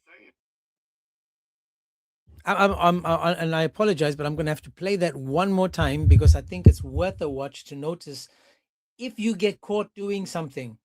And your wife was like, why'd you go next door and have that, secret marriage with that woman next door, man? Why you go do that? You go, Allah wrote it down, and I can't change what He wrote down, So watch again, guys. If a person gets dingy-dingied without permission, a child gets dingy-dingied, listen to what the Sheikh is telling you. Listen again. Of the 6 pillars of Iman, of faith, that no Muslim can be a Muslim without believing in them. So do you mean to tell me if I hold a pen and I decide to let it go, it's written in my book? I said, yes. So if I drop it, it's written. I said, yes. If I decide not to drop it, it's also written. So whether you do or not do, everything is written. So I've dropped it. It's written. 50,000 years before Allah created the creation, it was written that on this specific day, at that specific moment, I will drop the pen. This is something that Ahlul Sunnah wal Jama'ah firmly believe in. 1, that Allah Azza wa Jal is the creator of everything. So if Allah is the creator of everything, creating your actions, then whose fault is it? To use some gray matter, people, Muslims that are sitting back there listening to this conversation, if Allah decided that you are going to grape a child, who caused that? Which includes our own deeds. So what I'm doing now, what I am acting, what I am holding, what I am fixing, what I am watching, all of these are my actions. But we're created by Allah Azza wa Jal. All His actions created by Allah. So if you go and steal, Allah created that action for you to go and steal. Therefore, go to court, say to them in court, listen, judge, I want to play you this video by Sheikh Ask Him. Ask Him says, that is not me. This was by Allah, and I, unfortunately, man, it's like He just chose me to do it. I don't know. He could have chosen Chris. He could have chosen Bob the Builder. He could have chosen anybody. but he gave it to me. So don't be upset with me for me just doing what Allah caused me to do. Muslims, this is one of the videos that I really wanted you guys to answer. If there's any Muslim that can confirm or deny that this guy is either telling the truth or just is just rubbish, please request. This is the biggest one today. This is the one today that confirms that in Islam, it's teaching you clearly who is to blame for all your actions. Dilip Winston says, any Abduls, make it make sense. God bless you, James and all. God bless you, my brother. You see, again, Sunni Tuesday, Sunni Friday, man. This is Sunni Yippee Ki Yay, guys. This is Ramadan TikTok for you guys. Ramadan YouTube for you guys. All we saying, on a Friday, we let Muslims speak. And this Muslim just told me that no matter what I do, I can blame Allah. Doesn't matter what happens. Let's continue. As there is no other creator except him.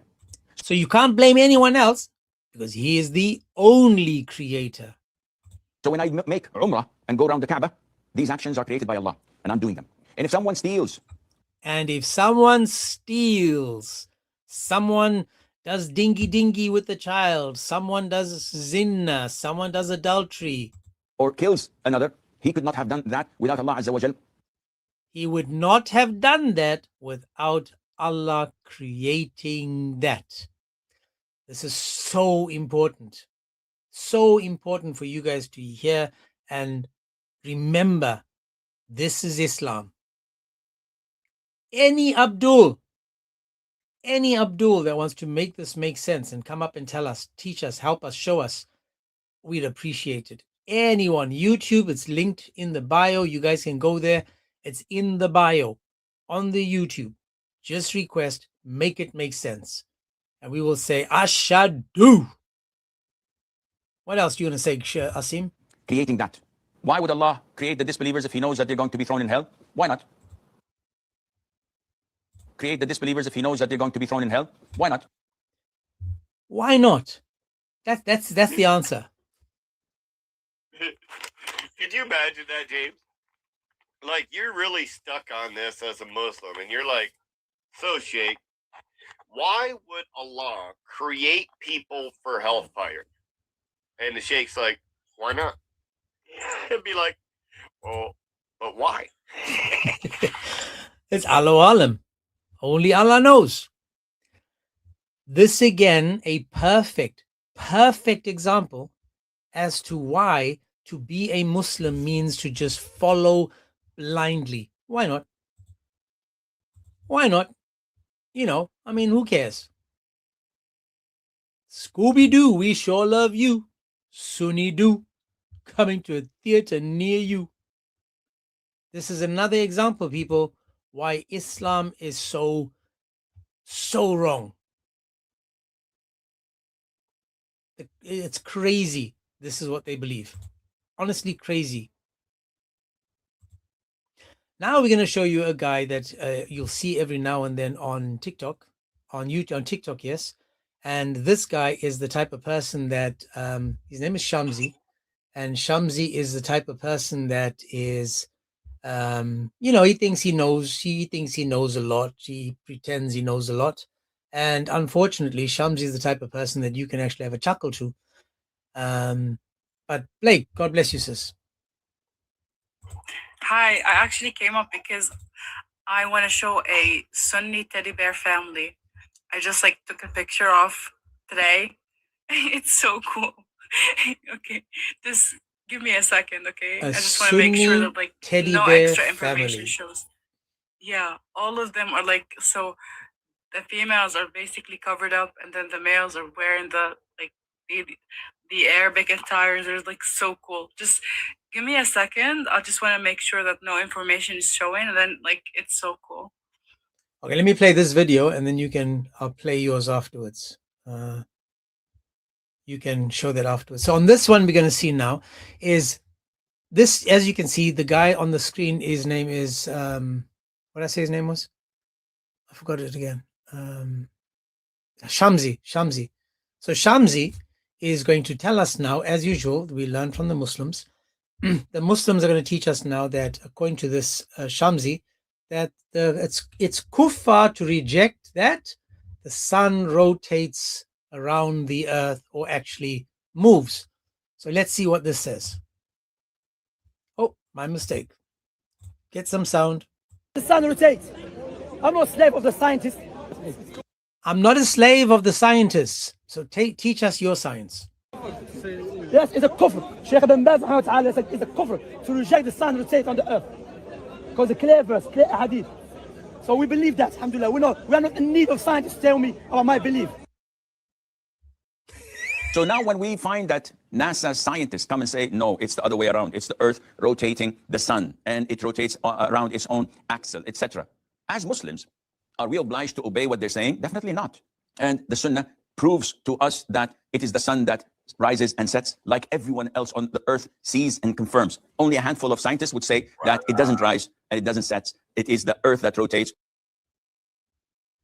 ما دل عليه القرآن والشمس تجري ويقولوا لا الشمس واقفة والأرض هي اللي تجري. I'll just read the sun. Sorry guys, I'll just read in case you can't. It is the earth that rotates. ما دل عليه القرآن. He says, this is the Sheikh, and he says, without a doubt, this is what the Quran points to. والشمس تجري. The sun ويقولوا لا runs الشمس its واقفة course. والأرض هي اللي They say, no, the sun is motionless. It's the earth that runs its course. تجري. هل عكس ما جاء في القرآن. This is the opposite of what is mentioned in the Quran. وإبراهيم عليه السلام قال للنمرود إن الله Abraham يأتي said, verily, Allah brings up the sun from the east, brings it up from the west, then thus the disbeliever was confounded. الشمس من المشرق تأتي بها من المغرب فبهت الذي كفر. كوننا نترك ما دل عليه. So for us to leave what the Quran points toward and take invented theories, this is not the behavior of the Muslims. القرآن ونأخذ بالنظريات الحديثة هذا لا يكون من المسلم. بالحقيقة الذي عليه. The truth, as described by our scholars, Bez and Fawzan, علماؤنا كالشيخ الإمام عبد العزيز بن باز الشيخ صالح الفوزان حفظه الله تعالى أن الأرض that ثابتة the لا earth is fixed and does not move. تتحرك وهذا هو This is in keeping with the Quranic text and it makes sense as مقتضى well. النصوص ومقتضى العقل أصلا. المعمور أين البيت المعمور؟ This house is located in the seventh heaven. بالسماء السابعة. محاذاة إيش؟ The Prophet said that if it fell from the sky, قال عليه الصلاة والسلام لو سقط على إيش؟ it will fall on the الكعبة. Kaaba. أنتم تقولون الأرض تدور. طيب But لو if the earth revolves, it will not fall on the Kaaba. My word. Man, listen to the logic, guys. سقط هذا والأرض تدور ما يسقط على الكعبة. يسقط في البحر. It will ويسقط في fall in the ocean or somewhere on dry land. المحيط أو يسقط في البر. هكذا. هذا يدل على أن الأرض This proves, sorry, 1 second. هذا والأرض تدور ما يسقط على الكعبة. يسقط في البحر أو يسقط في المحيط أو يسقط في البر. هكذا. هذا This proves that the earth is fixed in place. يدل على أن الأرض ثابتة. That's right. I agree with this dude. I agree with the ridiculousness of this. And this is why we say, yippee-ki-yay. Yippee-ki-yay. Now for YouTube, unfortunately, YouTube, you guys have a lot of advantages, but this is not one of them. So Blake is going to show us something on TikTok that she would like to share. Oh, look how sweet that is. Blake got a picture of a Muslim family of teddy bears.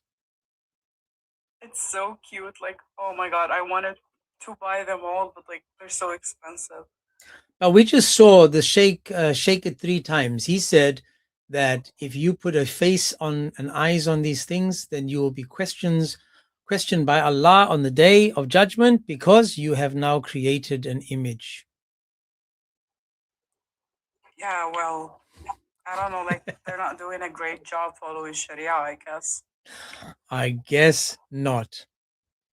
But yeah, man, I'm sure these things are expensive. I'm positive they're expensive. Yep. It's like, why? Thank God that I'm not a parent. Oh my goodness.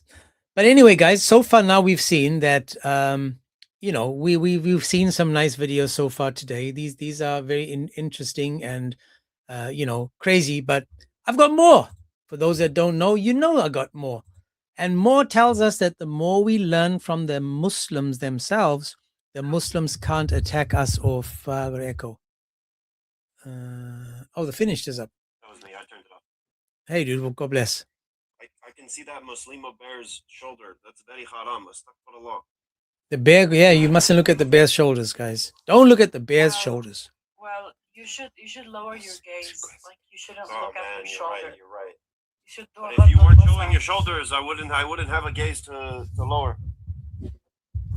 That's I right. could see her cheeks. Yeah, that's extremely haram, but also you should Mutabarija. lower your gaze. Astaghfirullah. Correct. So funny.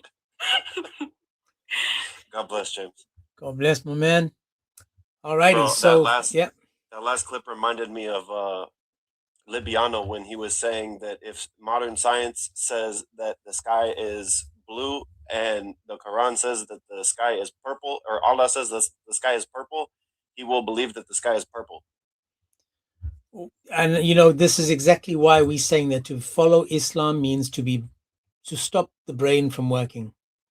You need to just stop all brain function and just, you know, robots.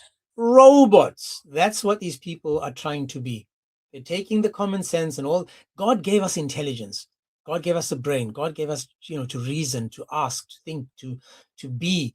And these people are going, yeah, we know you have all that, but don't use it because Allah will be upset, you know. Because I've heard Libiano say that if you climb a mountain, the higher up you go, the closer you get to Allah. Yeah. What? Just Like, abandon that's all like- logic and reasoning and morality. I can show that video to you guys. Watch this. Not that like video, but even what? even like scientifically speaking, if we assume that basically one of the stars is Allah, it is still, if you went up on a mountain, like the basically significant, like Can I ask the Sheikh? being on the mountain wouldn't significantly make you closer from that star, yet alone Allah, who is way higher than the star. Like even like if, oh my God, like that dude doesn't know statistics, doesn't know science, doesn't know nothing. I need to start making clips of him saying stuff like that and then just playing a Sheikh Asim al-Hakim saying, it is so stupid for a person who claims to be sane and rational to embrace such thoughts. Dude, for Christ's sake, don't remind me. Just paying my jizya. God bless you, my man. God bless. So now I'm going to show you guys a video on what I just said because we have the receipts. You know we got the receipts for you. Dude, God bless you, bro. So let me just put this on here. And now listen carefully. TikTok? This is a conversation. Say again. Is this on TikTok? This is on TikTok. This is a conversation on TikTok. The girl that's speaking over here is JC. And she's asking this person a question. Now, listen closely to what and how, again, guys, notice, this is what Muslims believe. And all we do is show you that they believe it based on Islam, right? So watch this. Something quickly. Sure. So if you were to go to the highest mountain, would you be closer to Allah? You're closer to Allah as in what, like in distance? Yeah. So what, if I say yes, what is the problem? Allah is literally above us. In the moment that you describe that there are attributes which are uncreated and eternal, and the essence is uncreated and eternal, that there is something like Allah. Right? We talked about this before. We say that they are part of the essence. They are part of Him. This is ijma' narrated Ibn Abbas and the Salaf and all of them. Can you stop it for a second? Did he just say that essence has parts? That's what he said. Oh my God, like that's so ignorant. Let's finish it. Watch and listen. They say Allah, He is on His throne. And some of the Salaf even mentioned that He sat on the throne. He said jalasa. Wallahi, no, really. Can I ask So notice now, this is a sheikh, apparently. So she's asking a sheikh a question. And again, there are other videos, of course, where you can go, the higher you go, the closer you are to Allah.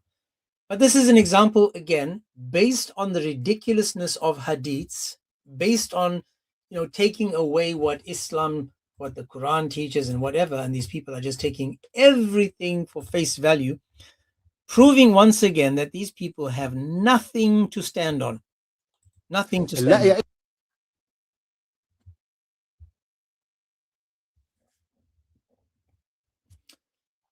This is crazy. So I have another video. Now this is talking about 65:4. He speaks Arabic in this, so I will translate so that you guys can learn. But please, guys, that on the YouTube, on the TikTok, TikTok is restricting everything of mine. I don't know what else I need to do to TikTok, to get in the good books, but it just seems that TikTok is really not my friend. I'm going to make a new song just about how TikTok hates me. All I'm saying is that right now? Say again. You on laptop right now? No, I'm on my Are you phone. on the studio version on the laptop? No, I'm on my phone, Okay. and then I'm just playing through the TikTok. The studio does the same thing; it just keeps dropping me. They just don't like me, man. They just don't like me. They don't like my boy James. They just don't like me, man. So this verse 65:4 is a verse that we've spoken to so many Muslims. So many Muslims, and each Muslim tells us how we have made it up, how we've changed what it actually says, yada yada, and we are saying, oh really? Oh, did we just make that up?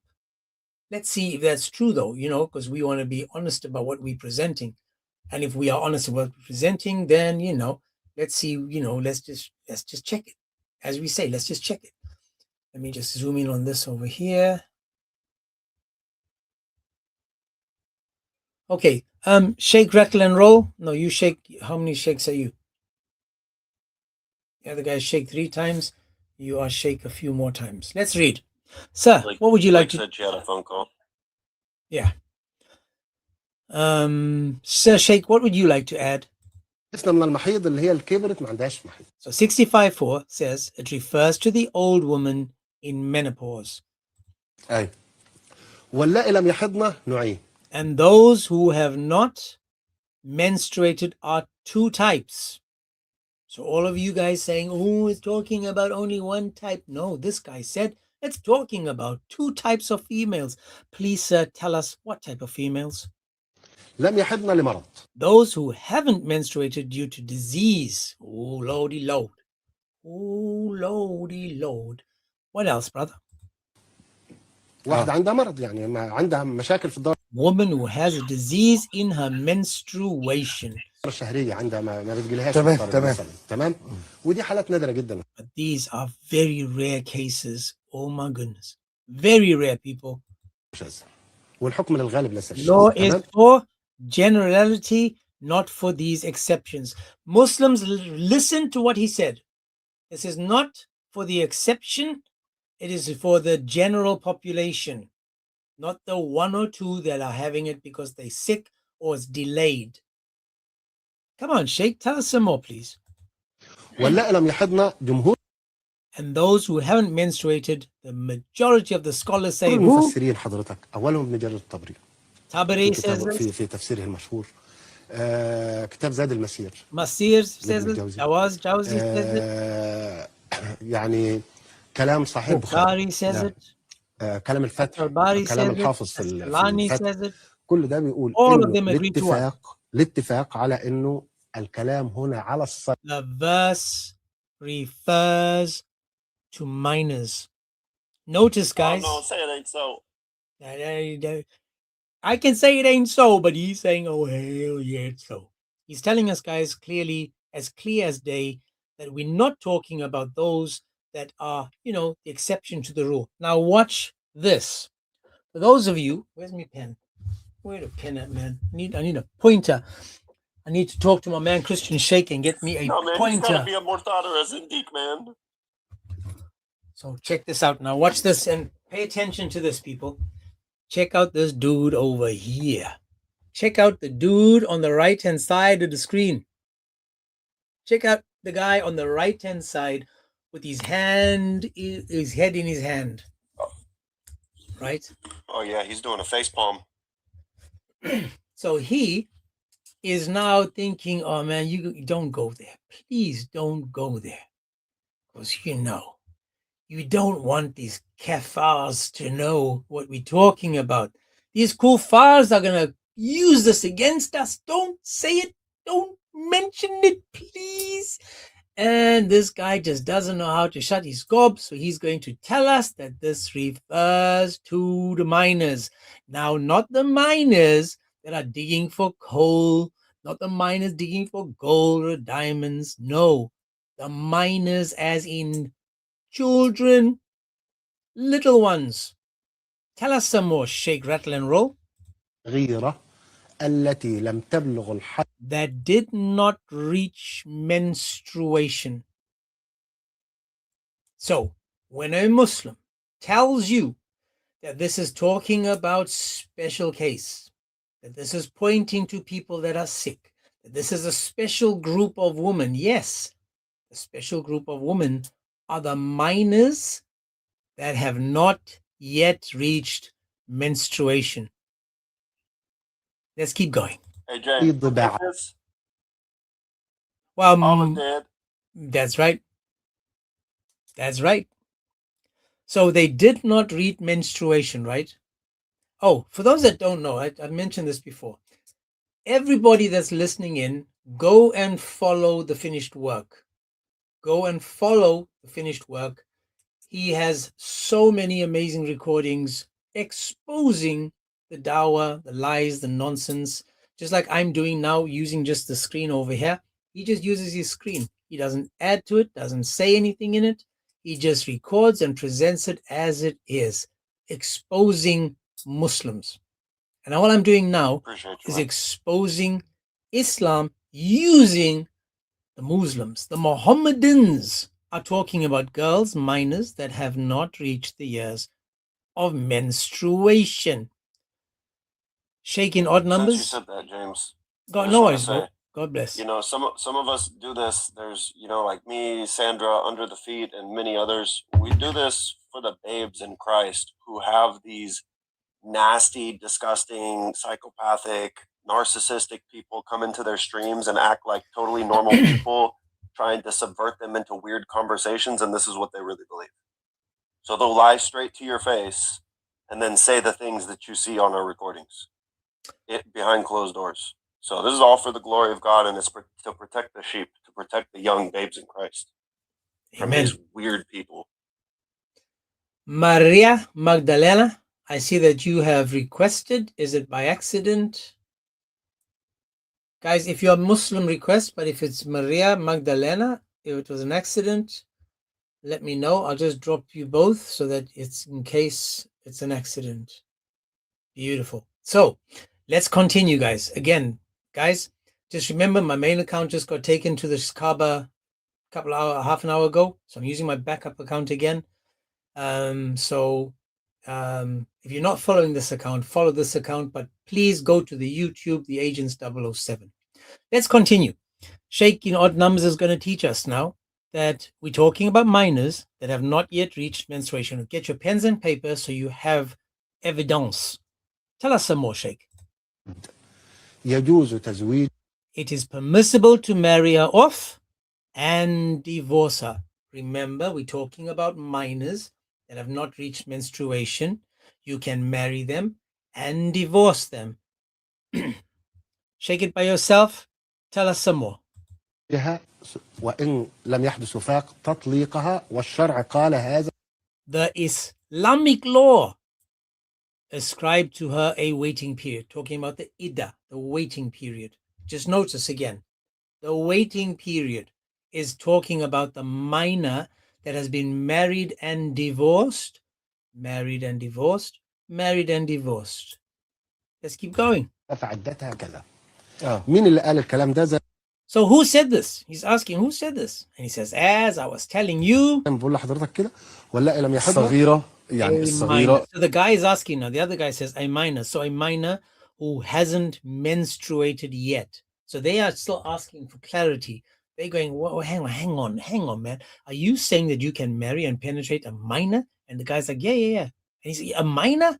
And who hasn't menstruated? And this shake, rattle, and roll is like, yeah, man, a minor. اللي هي لم تبلغ الحيض يجوز نعم يجوز الكلام تزويجها. And he says, of course, these aren't my words. So he's like, hey, don't shoot the messenger. Don't attack me. I'm just repeating what Islam has given us. And you need to follow Islam, you know. طبعا الكلام ليس كلامي انما الكلام على ايه يعني He says, so for instance, how old will she be? This is a question that we keep asking Muslims, right? We ask the Muslims over and over, okay, so what is a child? How do you define a child? Notice now what Sheikh in odd numbers is going to teach us. Muslims that are sitting in the back listening in. It's not me saying it. These are your boys teaching us Islam. Tell us some more, sir. تبقى مثلا كم سنة يعني 10 سنين 9 He says like 10, 9 سنين 8 سنين لم يتحدث هنا. He says no, there's no age. No age. Mohammedans, there is no age to marrying them. Dingy with them. Divorcing them. There is no age. Tell us some more, please, bro. الحقيقة لم يتحدث. In fact, there's no age for marriage. Now, nikah, the word nikah, if you look at it, it can also mean dingy, the sexual inters. That's what it means. So they're literally teaching us that, no, it's okay. It's not a problem. Come on, Habibi. Not a problem. لا الشريعة الإسلامية. And he says that's in the whole of Islamic law. Muslims, this is Islam. Why do you guys fight us when we read from your Quran exposing Surah 65:4 and you say, no, that's not what it says? He says, bring me someone who says it needs to be 1 day old. اتحدث سن بيوم بسنة ب10 1, 10, 15, 20. He says that means you can marry her when she is ممكن وهي لسه طفلة بقى a newborn, 1 month old, or 2 months old. Again, notice, these are questions we've been asking Muslims since the day Islam came into the world. We've been asking them. John of Damascus was asking this. John of Damascus exposed Islam. He was the first apologist to expose Islam for what it is. Was the first Islamic dilemma right there. Mm-hmm. Yo, this sounds like some Ayatollah Khomeini stuff, dude. This is crazy. Well, he's a whole different kettle of fish. So let's keep going now, guys. Watch. He says a newborn, a 1 month old, or even a 2 month old. شهر أو شهرين بقى إن شاء الله حتى يوم. Inshallah, even 1 day old, there's no problem. Islam is saying you can dingy, penetrate even a 1 day old, there's no problem. When he says marriage doesn't just put a ring on the finger, you put the finger in the ring too.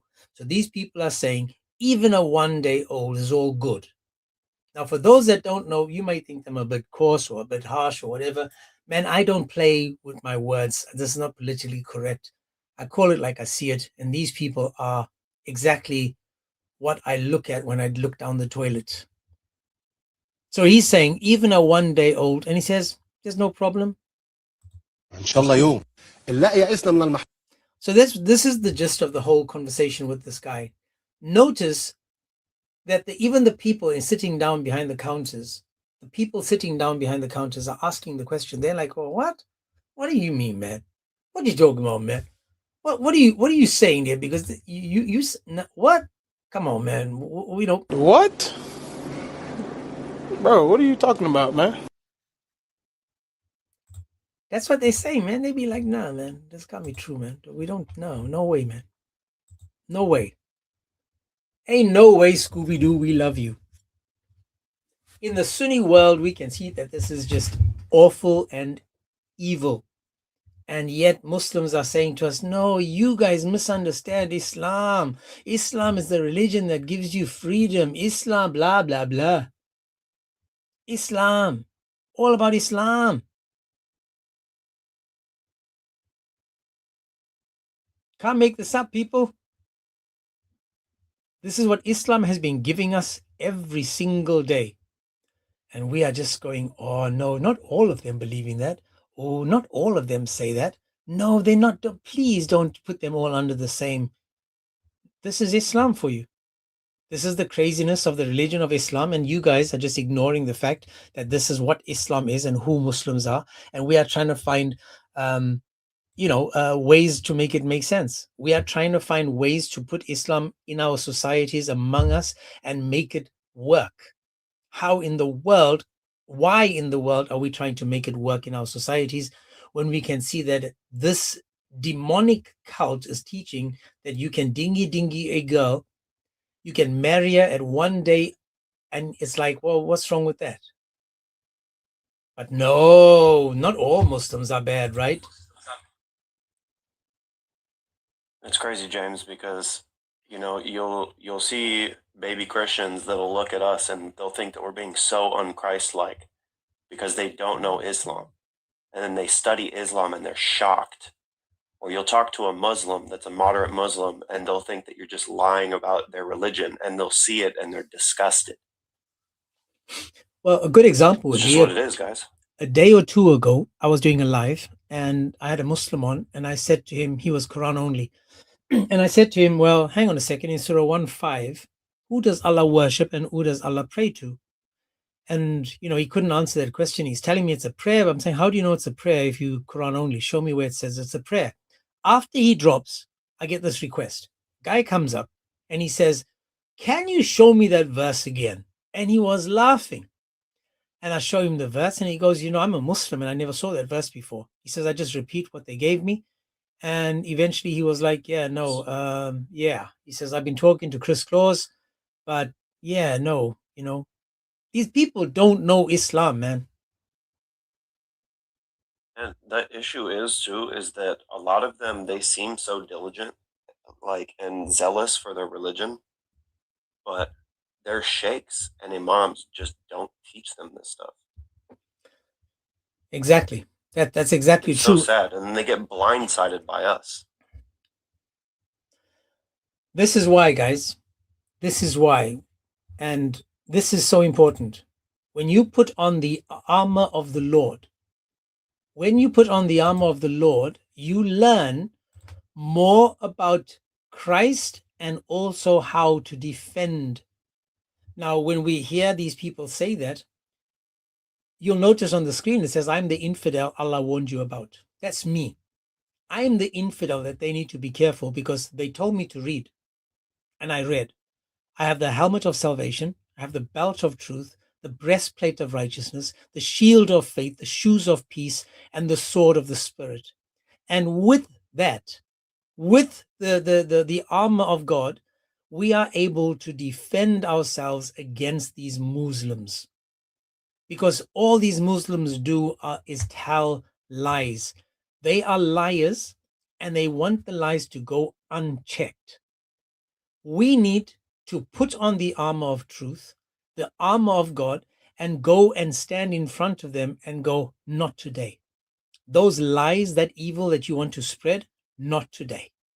You picked a wrong day, my friend.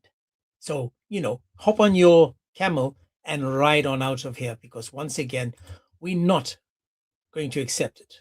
Ain't no way. Let's watch another video. Man. Oh, sorry about that. Let me just zoom in again. Let's see what this Muhammad has to say. Sorry, that was the wrong. There we go. Now, this one over here is just, I don't remember the topic, but we'll catch on soon enough. It must be, let's just see what he's going to teach. But again, guys, it's Friday today. We're looking at the hadiths, Sunni hadiths, and what the Sunnis believe, because again, they are like 75% of Muslims, meaning that this is something that they can't ignore. You can't pick some and leave some. They have to accept all of it or none of it. And when they turn their backs on some of it, it shows you that they are pick and choose religion, hoping that, we can't judge them on the fact that they can sleep with children. But let's see what this guy wants to teach us today. What do you want to share with us today? She's asking, Assalamu alaikum, Sheikh. As a Muslim student, my non-Muslim friends ask why the Prophet married a minor, yet it is wrong. Why the Prophet married a minor? Yes. Why not? Why not?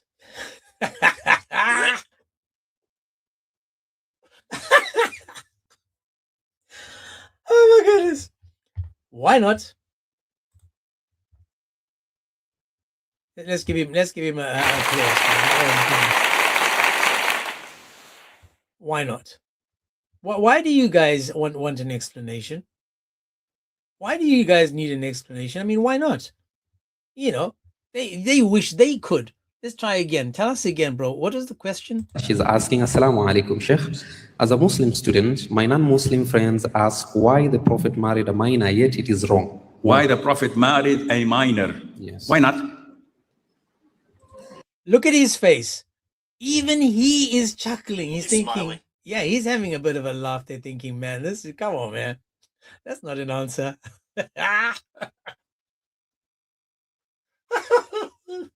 Notice how he didn't rephrase it to say that it wasn't wrong. He just said, why not?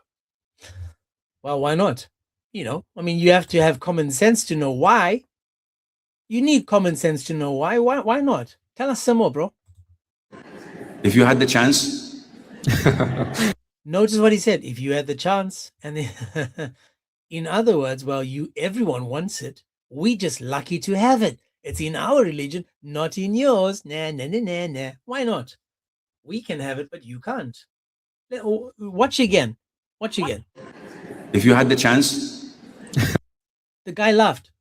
He chuckled. If you had the chance.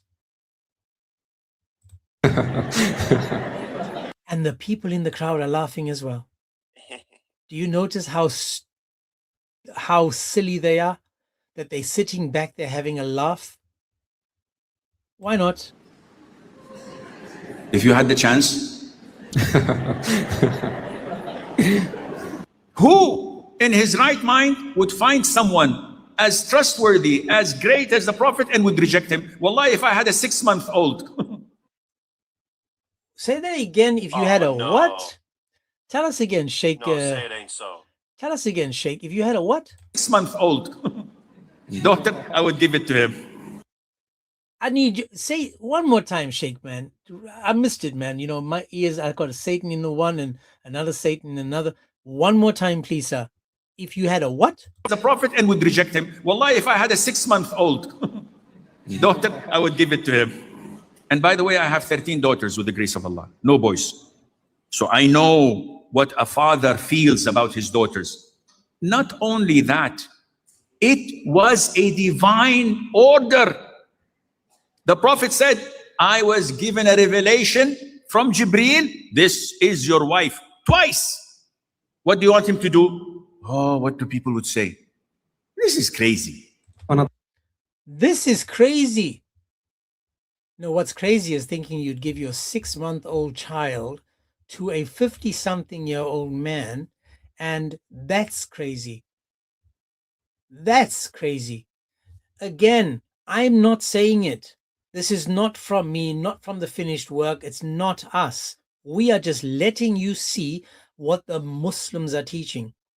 How many of you Muslims out there think that this is okay?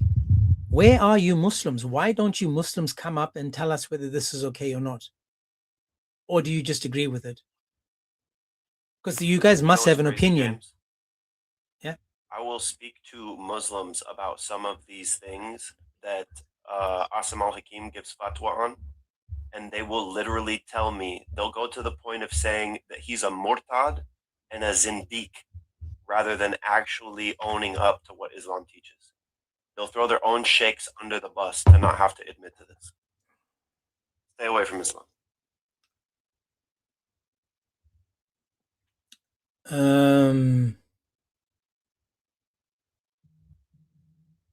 Let me see. I've got someone else to come up.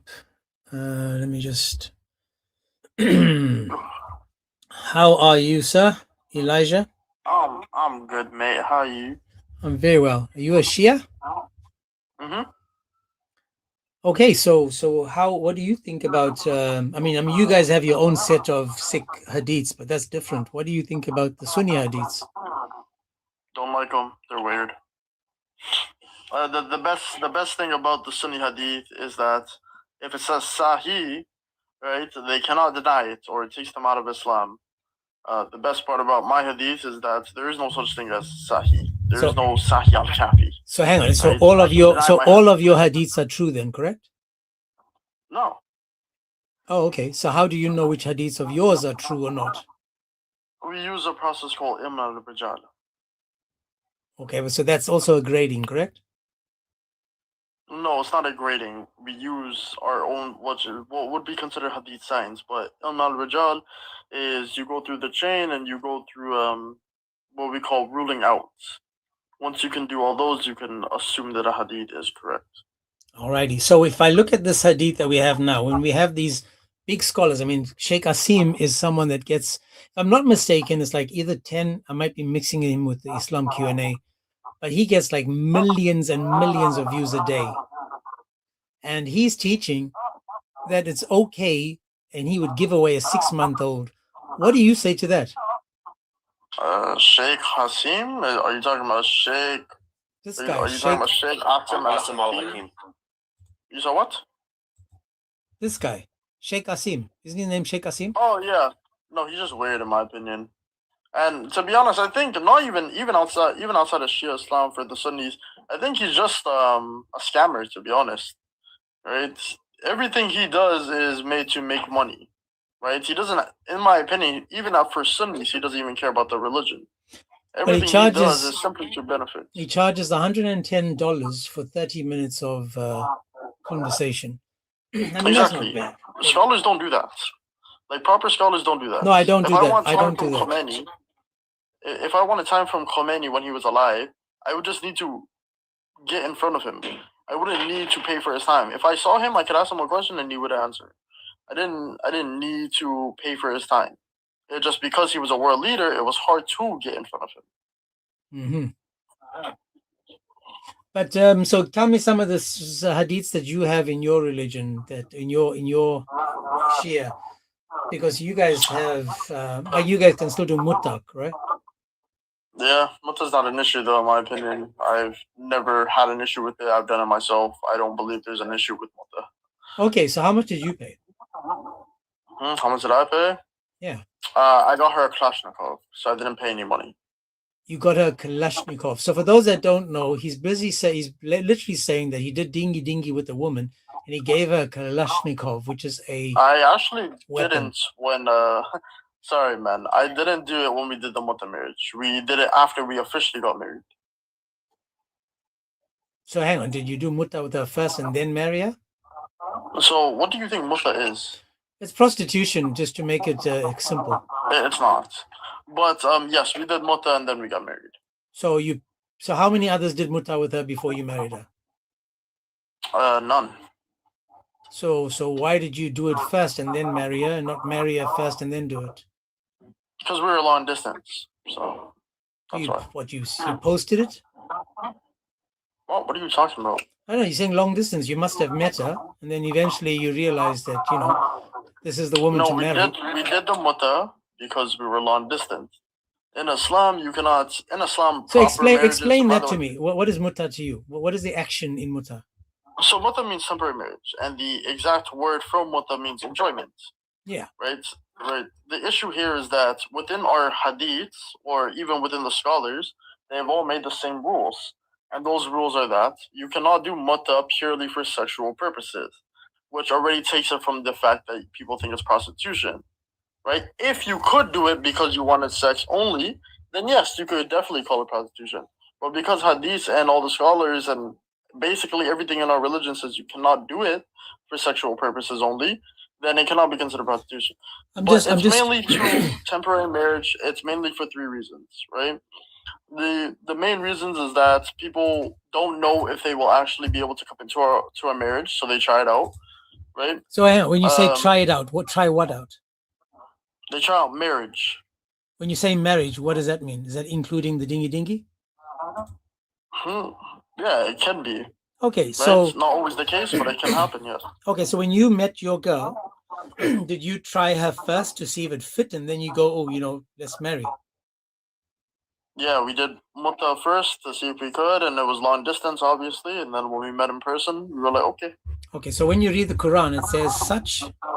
It says such as your wives, you enjoy thereby give their wages apportionate, or you can say it says rather than using them for unfettered lust or satisfaction, it says that you can, and in exchange what you enjoy by marrying, it says give them the bridal due.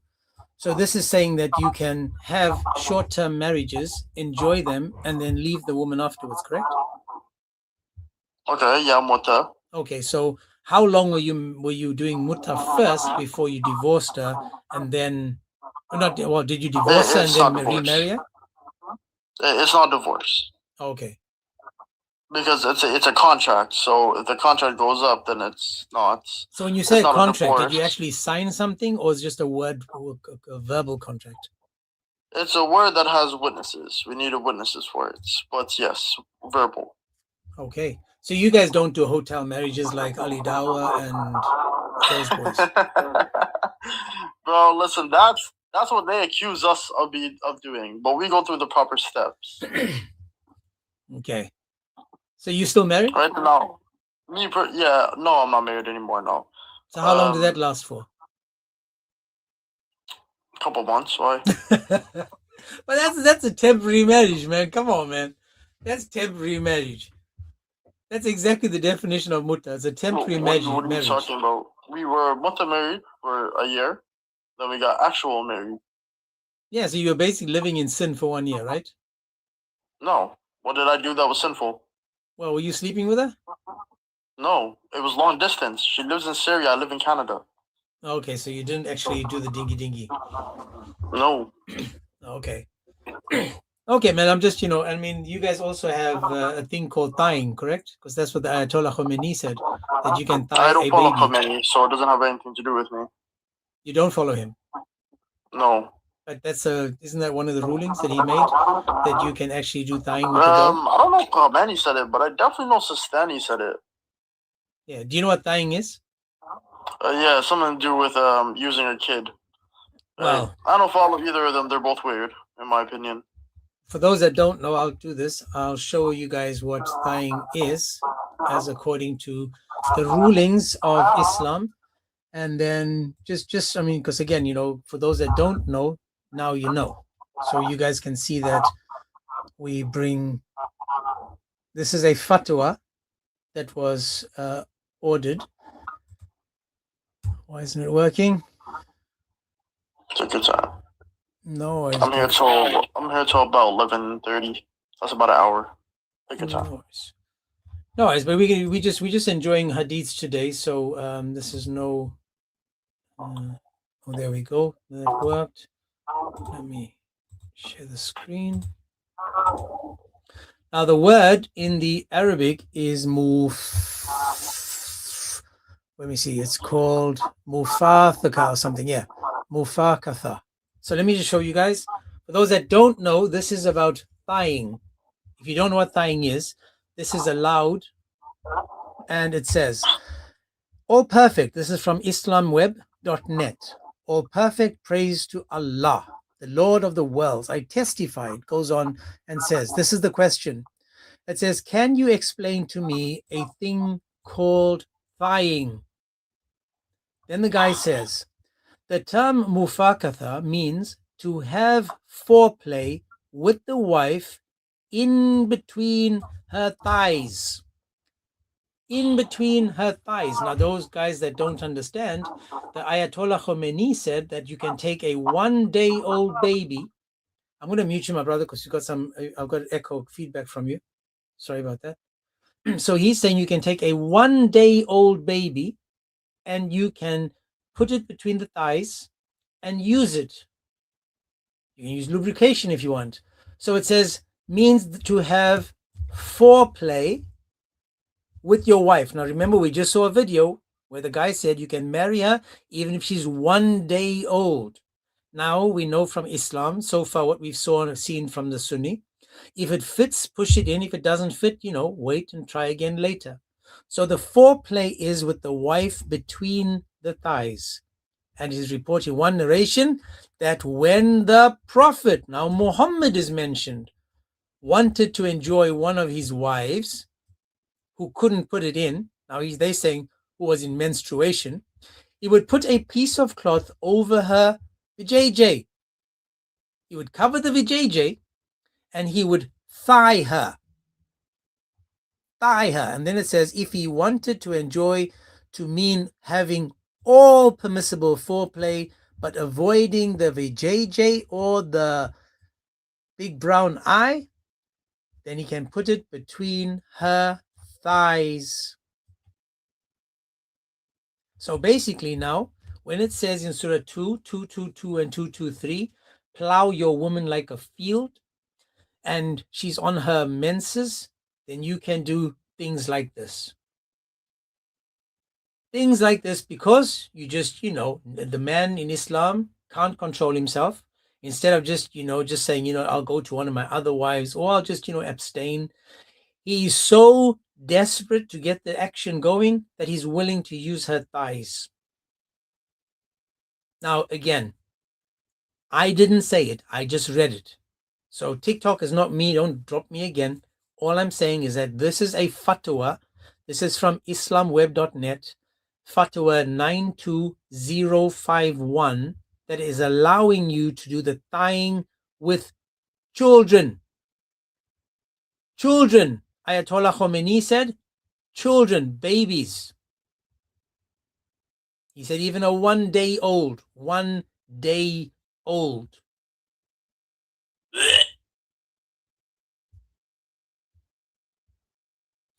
Let's get back to the Sunni tunes. Okay, then.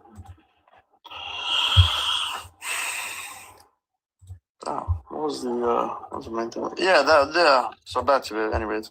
Yeah, so those Sunni scholars, they're kafirs, man. They don't really know what to tell you, man. Well, this is why, man. All we're doing, since they are the majority of the Muslims, all we do is we do dawah by telling people what Islam teaches or the Sunnis teach. And this is my way of contributing to the dawah scene. See, the Muslims don't tell us what we find in Islam. And now that I found it, I will share with the world because I think it's important that everybody can see what Islam truly tells us. I'm not gonna lie, man. That's truly admirable. Yeah, well, But I will say, bro, I probably made more Muslims leave Islam than you and every Christian you know combined. Well, I would agree with it because you guys know your job is to destroy the Sunni as a Shia. You guys I've made whole villages in Syria leave Sunni Islam. MashaAllah. Yeah, man, it's the best. Yeah, I know. It's a great feeling when you see people actually open their eyes and see that this can't be true.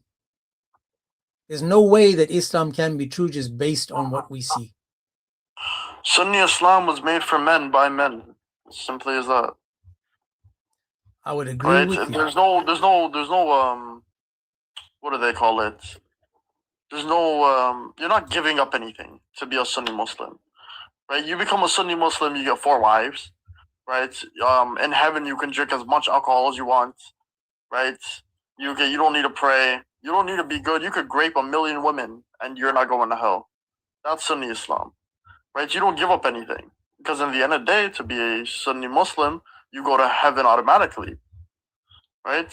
For the Shias, that's different. A Shia can go to hell for eternity. A Shia needs to give up things. Right? To be a Sunni Muslim, there's nothing to give up. You only gain. To be a Shia Muslim, you lose. Right? That's the point of religion. Religion is restrictive.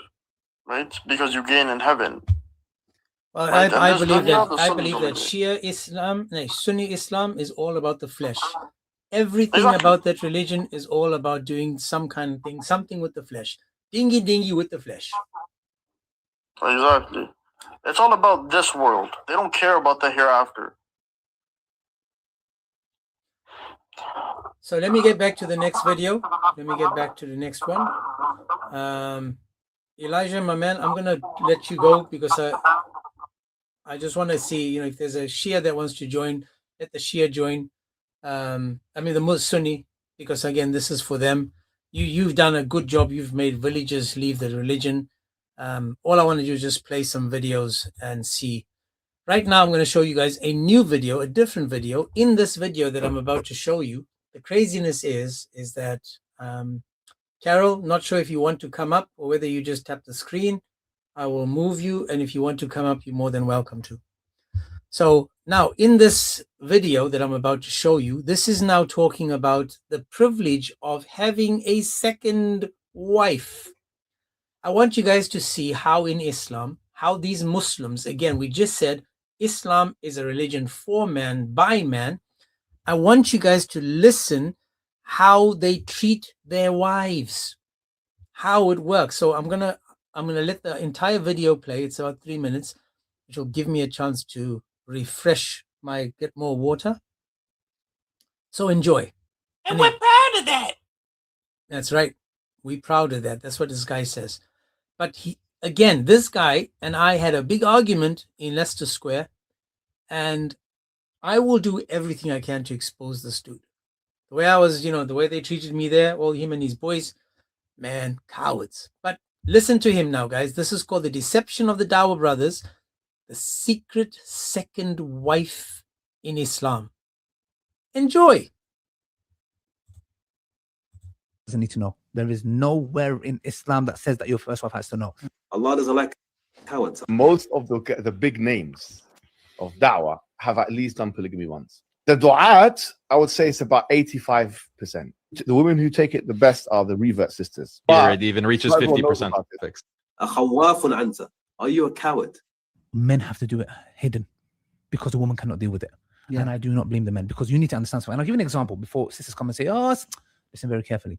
To me, if it's going to be hidden, what does hidden mean? Islamically, in the sense where, look, you're announcing the marriage does not mean, bro, you tell the whole dunya, oh, I'm a YouTuber, I'm letting everybody know I got married again, second wife. No, sorry. As long as the family knows, you've announced it, etc. Do you get what I'm trying to say? So when we're talking about hidden, we're not talking about these dodgy hidden things. People make these lies and accusations about people, which is battle and not true, yeah? So I'm talking about someone, for example, if a brother fears that he fears himself, like he wants to get married again, he fears for himself. If he tells the wife's going to go on a mad one. Not that it's her fault, because that's in her nature. She's jealous. Yeah, you get it, bro. Some scholars say they're not even blameworthy. So if he's like, bro, I can't deal with that. If it's going to be done, you have to give the haqq of the second wife.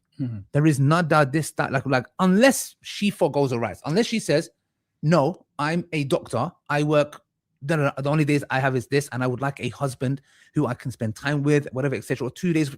That's at her discretion. If you're going to do it, bro, be straight up with your wife. And even that, sometimes I disregard. And I say, you know what? They can't deal with the reality, bro. Yeah. Hide it. True. But if you're going to hide it, you have to give the haqq of the second wife. Yeah. Allah has more right, you should fear him. When you're hiding that woman, when you deceive that family, when you deceive that girl, you fear the consequence from society and your wife. Did you not fear the consequence from Allah subhanahu wa ta'ala? Do you not fear him when you're doing that? Allahu ahaqqa an takhshaw. Allah has more rights, you should fear him. In kuntum mu'minin, if you are believers. Women who take it the best are the revert sisters. From my experience of observing the situation, the du'at, I would say it's about 85%. Well, that's way more than 50%. No, the days who have days, shuyukh, imams, that whole class. Either who are in it or have done it. The days that I've come across in like proper mashayikh and stuff like at that level, 80%. It even reaches 50%. I'm not against a man having 2 or 3 wives. No problem. What I don't respect is a grown man who is able to marry women, having to hide like a schoolboy to do these things, and in the process destroying lives, destroying the reputations of the good Muslim men out there as well. Family, when you deceive that girl, Allahu ahaqq. Women who take it. Now listen to this, right? Women who take it best. All you reverts. Women who take it best. You converts. You that ran and went backwards. You reversed into people like these two guys. Look what he says. The women that take it the best The are best are the revert sisters. the revert sisters, you converts. Doesn't stop there. Look what else he says. From my experience. From my experience, remember, guys, he has a case, or had a case with a girl called Aisha. That was her nickname. They just called her Aisha. And because he treated her like a WHORE, because he treated her so badly, he had her as a hotel wife. And she was been begging for justice. She's been crying for justice. And look what else he says. Of observing the situation. See how he smiles. Look at his face. Look at this coward's face, this fake, filthy, awful person. Look at his face. And look what he says now. The du'at, I would say it's about 85%. 85% of who the preachers. 85. Well, that's way more than 50%. No, the dies. The dies, the preachers. Aren't you supposed to go to these preachers for guidance, for help, for understanding? This is what happened to a guy on Paul, you're not coming through. There's a guy called Abu Adnan, and he went to Sheikh Ketchup, Ibn Ketchup, Uthran, Zutman. He went with his wife for counseling, and Zutman stole his wife. He's supposed to be a da'i, a preacher, a teacher, supposed to be helping. What did he do? He took the woman that was married. Yeah, da'is, shuyukh, imams. See that? Shuyukhs, imams. The highest of the high, 85% of them are nothing more than cheaters, liars, committing zina, adultery. That whole Yeah, class. Either who are in it or have done it. Either who are in it or have done it. So it means that they're active. It's active. And we know that this guy did it. The dies that I've ever come across in like proper mashayikh and stuff like at that level, yeah, 80%. 80% people. 80%. This guy is literally calling out 80% of them. Now we know Ali Dawah did it. We know that this Muppet over here did it.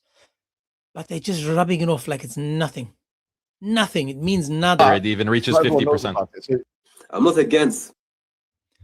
So this is who you get your dawah from, people. This is the Islam that you guys are getting your dawah from. And these are the people that that these Muslims rely on to teach us Islam. They are telling us this is what Islam is. Go to these people. These people will help you. And this is what you will learn from them. How crazy is that these people are the best you can go to? A Muslim man. This is now, again, all we're doing today is, the dawah drama. I'm sorry, dawah drama, the Sunni. I just looked at finished work and I thought of dawah drama. But this, again, is showing you guys how the Sunni Islam is so evil that they are dragging you into this religion without telling you that this is allowed. How many of you Muslim would enter religion knowing that this evil is there? I'm going to show you another video where these guys are talking to Muslim women, telling them, you just got to take it. You just got to accept it. And then there's one Muslim woman that's defending this. It's crazy. It says, the women need to be a little bit more liberal. So let's watch another now. And this is another one. This is a different one, but it's still talking about permissibility of, the woman in Islam, the graping of women, how you're allowed to and you can do what you need to do in Islam. So let's watch this one and see what he's teaching. Tell us, Sheikh, whatever. Tell us. 4 wives at once. A Muslim man can have up to 4 wives at once. In addition to the 4 wives, he can have an unlimited number of concubines. 4 wives is not enough. He can have an unlimited number of what? To the 4 wives, he can have an unlimited number of concubines, which refer to women who are basically have slave status, when they are owned by her master, a woman owned by her master has to freely give herself to the master. The master has the right to have sexual relations with her. And how does consent play into this at all, or can we? The understanding is that by virtue of the fact that she's owned, she does not have the right to consent. She does not have the right to consent. In other words, her consent means nothing. What do you call it when a woman is if a man jumps on a woman without her consent? Remember, 424 of the Quran teaches that not only is adultery permissible, but raping is permissible in Islam. And he just confirmed that her consent is not needed. It's not a requirement. She is owned, therefore she can be plowed. This is Islam, guys.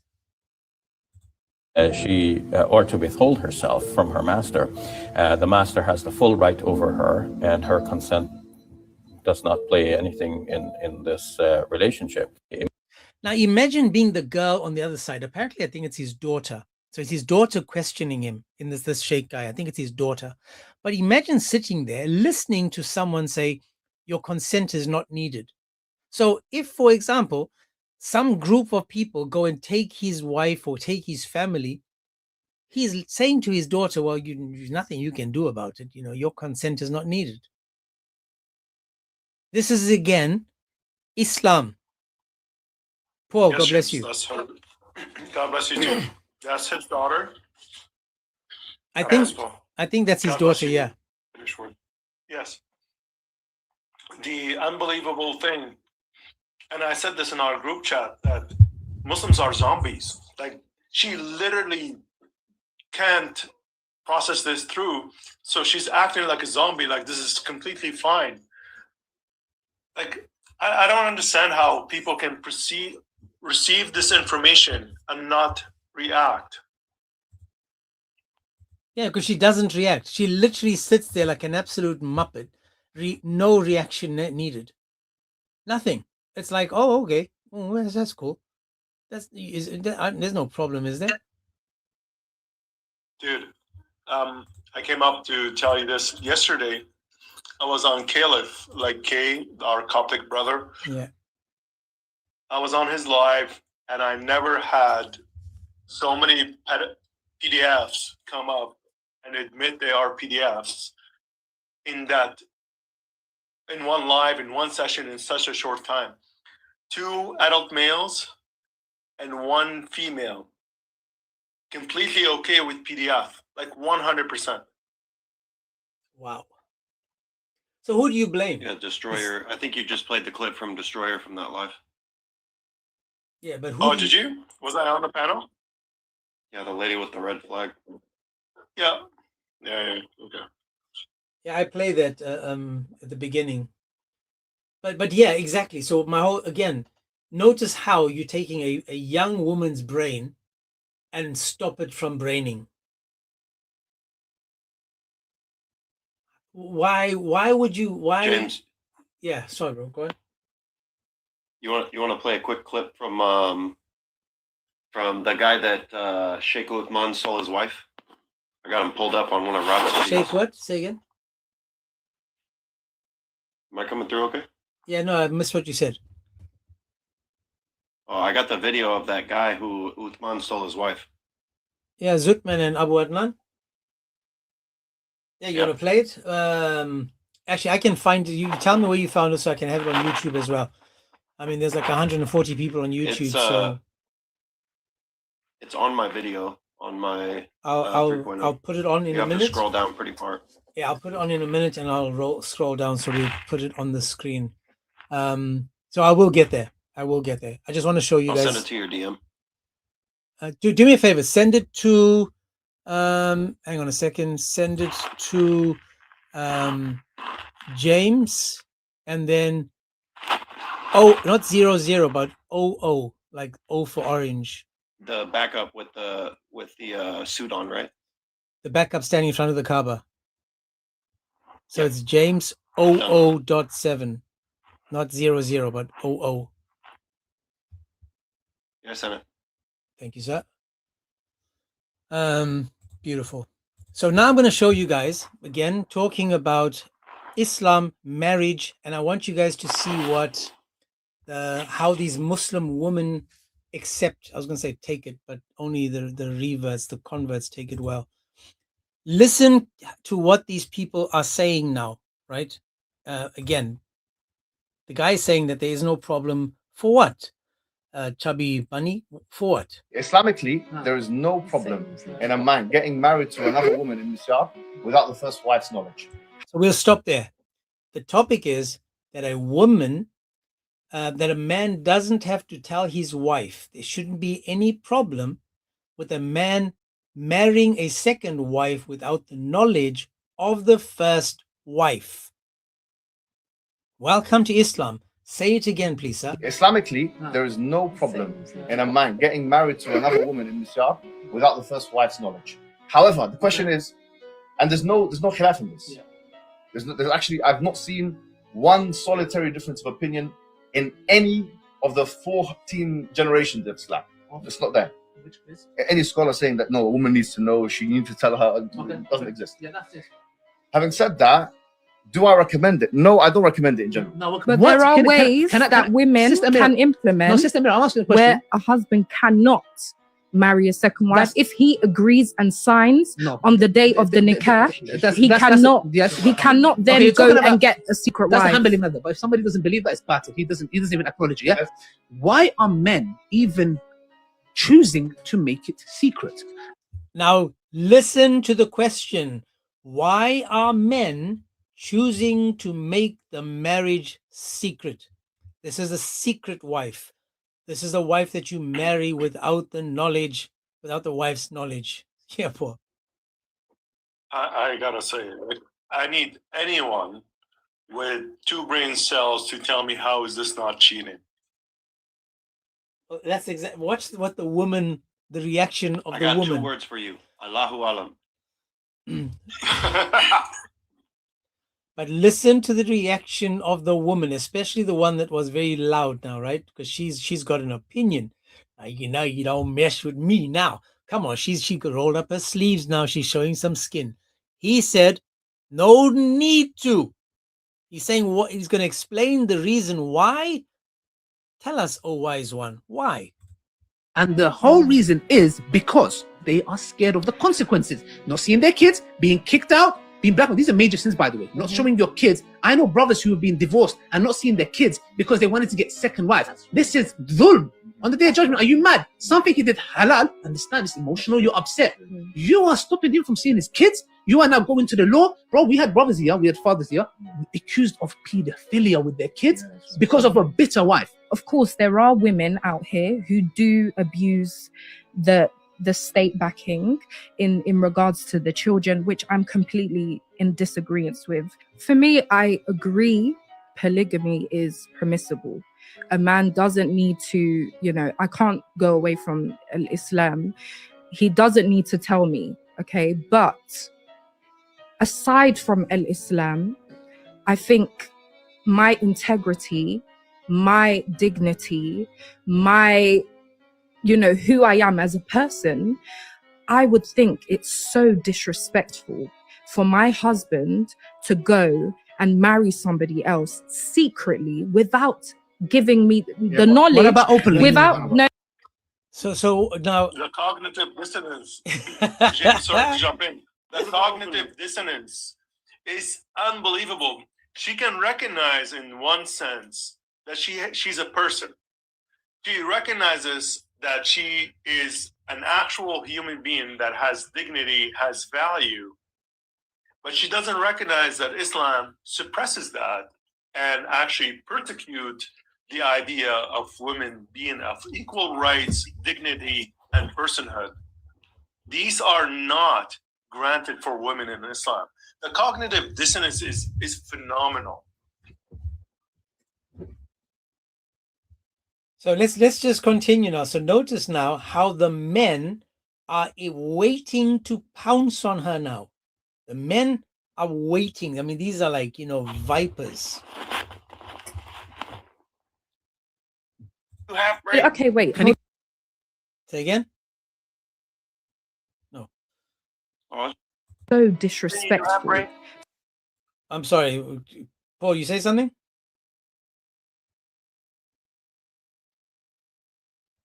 Nope. Let's try it. My dignity, my, who I am as a person, I would think it's so disrespectful for my husband to go and marry somebody else secretly without giving me the knowledge. What about openly? Wait. Can he hold come on. openly? Before openly, Yeah. if we're talking about secret second wife, if my husband has gone behind my back, that to me is cheating, even if it is fine. Islamically correct. However, So this idea of aside Islam, we're Muslims. There is no aside Islam in this discussion. If I was speaking Notice that she said besides or aside from Islam, and he's like, nah, you can't pick and choose. She said it for me. She literally said it. It's cheating. Yeah. Know your place, half brain. But That's what he's Islamically, really thinking. Uncertainty. Just 1 second. We're gonna finish this video first, uncertainty, and then you can add. Please be Muslim if you request on YouTube, or just be Muslim, please. So let's continue. By the way, James, that guy who Uthman took his wife, it's at the 14:55 second mark. Yeah, that's his name is Abu Adnan. So now let's watch and see what he does now, right? Notice now. I just want to say this quickly. By the way, I didn't see that clip that she admitted that this is cheating. I've never seen this before, and that's great because it can't be any other way. Like, this is cheating. Yeah, I'm going to play that section again just so people can catch. She knows, but because she's a Muslim, nothing you can do about it. So listen up again. Second wife, if my husband has gone behind my back, that to me is what? Cheating. Yeah, Paul, she said it just for you, man. She called it out as cheating. Notice again that all she did was she used common sense, but look how long that common sense lasts. Tell us some more, sis. And that's why you laughed when I said, how is this not cheating? Because you've seen it before. I'm like, why is he laughing? Why is he saying? And now it's all coming together. Okay. Yeah. But again, watch this, man. Is cheating, even if it is Islamically correct. However, so she's literally saying Islamically correct is still cheating. So cheating and Islam can't be in the same room together, or can be in the same room together. Sorry, because Islamically it's okay, but cheating is still cheating. But Allah says it's okay to cheat. Go for it. So just this idea of aside Islam, we're Muslims. There is no aside Islam in this discussion. If I was speaking to an atheist, as I do, we can bring in liberalism and feminism, but I'm speaking to a Muslim. So there is no aside Islam here. You said it's cheating. Like cheating is a word, is a construct in English language. Now listen to how he makes cheating make sense. I can't wait till I hear this. Can we pause after every sentence? Yeah, just watch now, guys. He's gonna now talk about He's appealing to anachronism. Huh? He's appealing to anachronism, like, oh, this is an English word created in the English language. So watch again now. Islam, we're Muslims. There is no aside Islam in this discussion. If I was speaking to an atheist, as I do, we can bring in liberalism and feminism, but I'm speaking to a Muslim. So there is no aside Islam here. You said it's cheating. Cheating is a word, cheating is a word that is constructed in the English language. So now we're going to say, well, hang on, that's English for you. But continue, sir. Construct in English language, which means infidelity, usually. So usually it means infidelity, guys. No, just usually. No, it doesn't. No, usually. Come on, Paul. Usually it does. Yeah, but in this context, it means infidelity using deception. The word here, the key word is deception. See, when I cheat in a game, I'm actually trying to win. So cheating is winning, but at the same time, just like saying cheating is infidelity, But no, that's not the construct of it. The construct that you're using a method to achieve a particular consequence. Outcome. Yeah, you want an outcome that's going to be for your benefit. So yes, you are doing something against it. That's right. You're deceiving in order for you to get something. But that's English for you, man. Oof, the silly English language. Tell us some more, Mr. Hijab. Nonsense. So just this idea of aside Islam, we're Muslims. There is no aside Islam in this discussion. If I was speaking to an atheist, as I do, we can bring in liberalism and feminism, but I'm speaking to a Muslim. So there is no aside Islam here. You said it's cheating. Like cheating is a word, is a construct in English language, which means infidelity, usually for the most part, right? Infidelity, for us, it means someone has done something which is one of the kaba'ir min al-dhunub, major sins of Islam. Sharia has not even put a sin on it. So notice now, to normal people, it's a major sin, but in Sharia, they haven't even put a sin on it. Notice how the Sharia now comes to the rescue. The Sharia kicks in, guys. No, that's a straw man, James. Because again, no one is saying that you are not allowed. She agreed you are allowed a second wife. She's okay with a second wife in polygamous marriage. What she's not okay with is the deceptive way that you obtain a second wife. And that's what she described to her, that's cheating. Because it is cheating. You are deceptively going and secretly obtaining the second wife. So it's cheating 101. You're not cheating by using like intercourse with another woman that you married halal. It's the fact that you deceivingly obtained her. That's what she's talking about. Let's see if he agrees with you. Which is one of the kaba'ir min al-dhunub, major sins of Islam. Sharia has not even put a sin on it with something which is kabira min kaba'ir.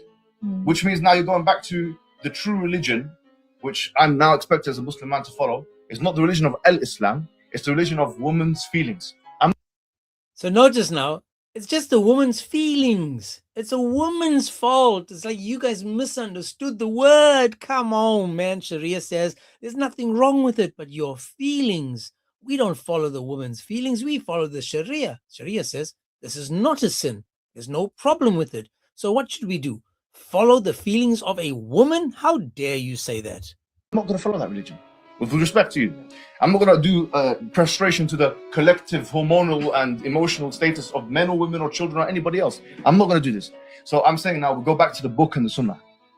That this is not what Sharia wants. It's not the best case scenario. It's not the default situation. Notice, it's not the best case scenario. Who is the one that is not the best case scenario for? The man or the woman? Once again, Islam is a religion for man by man. And again, the man will always be the winner. So don't be upset, woman. Don't be upset. This is just Islam. In fact, what Ali said at the end there was a very good point. Because let's say, for example, a woman withholds from the man sexually. In Islam, this is a kabira min al-kabair. It's one of the major sins of Islam. If the woman withholds from the man, that the angels will continue cursing until he works up. Notice what he's done now. He's turned the whole thing around saying, yeah, but the reason why is that, we don't tell you is because it's a woman's fault. You holding back makes us want to go out. And it's a major sin that you hold out on us, but it's not a sin, not even a minor sin, if I go behind your back and marry another woman. And even though I deceived you, it's full of deceit and hate and sin and it's adultery and whatever. It's okay because you withheld. So you are causing a major sin. I am not even sinning. You see, a lot of people ask why Islam is false. And I keep telling them there's like thousands of arguments. And this is one of them. The fact that you can justify a sin such as deception and say it's justified for you to deceive someone in circumstances X and Y, Z, this cannot be from the true God. This you truly are into satanic cult, because that's what Satan does. Satan justifies and gives you excuses why you should do something that is sinful. That's why we've been saying this for such a long time, guys. Islam is not a true religion. It's a cult. For man, by man. Any cult you go to, you'll see how the men benefit with multiple wives and how the women are punished for this, that, and the other. Yet, easy peasy pudding and pie, join Islam and just follow the lie. But let's see, we're not done, man, because now he's talking about how the women are cursed because they just hold out on the man. You should just open your legs, woman. What's wrong with you guys? Continue, please, Mimi. Now, if a woman is doing this to a man, wallahi uqsum billah, and you know, this is my advice, and this is controversial. My advice to the brother is to get married again. So listen to his advice. His advice is to the brother, not to the woman. Like, you guys need to have, what's going on, guys, He's like, no, my advice is go find yourself something else out there. That's what he did. Go out, find what you want, sow your seed, and you'll be the beneficiary. You'll benefit. No one else will. Now, I'm saying that he can either do it secretly without her knowledge or not secret. So he's advocating for secret marriage if it needs to be secret. Now, this again, can you imagine if Paul Bishop went on a live and started telling Christian men to go marry in secret so their wives don't know? How many of you guys would think Paul is doing a good job? You'd call Paul out and you'd say, Paul, that's adultery. You teaching people to commit adultery on their wives. How dare you, Paul? But in Islam, it's like, oh, thank you, Mimi. You just helped me understand Islam better. It's important to mention here that he's a practitioner of what he's preaching right now. I don't know if the public knows this, but or the listeners. Everything that Muhammad Hijab is saying here, he did it.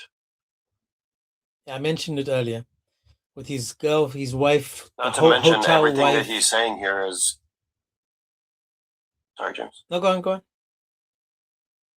Everything that he's saying here is accepted by all 4 major schools. Yeah, but he did this as well to a girl called, her name online was called Aisha. And he did exactly this to her.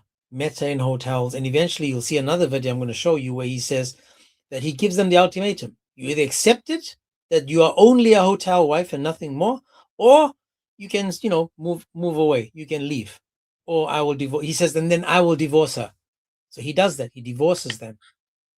Because the man can, the woman has to go to court, and the woman has to get a lawyer, and the woman has to do this. The man is like, talak, talak, talak, see ya.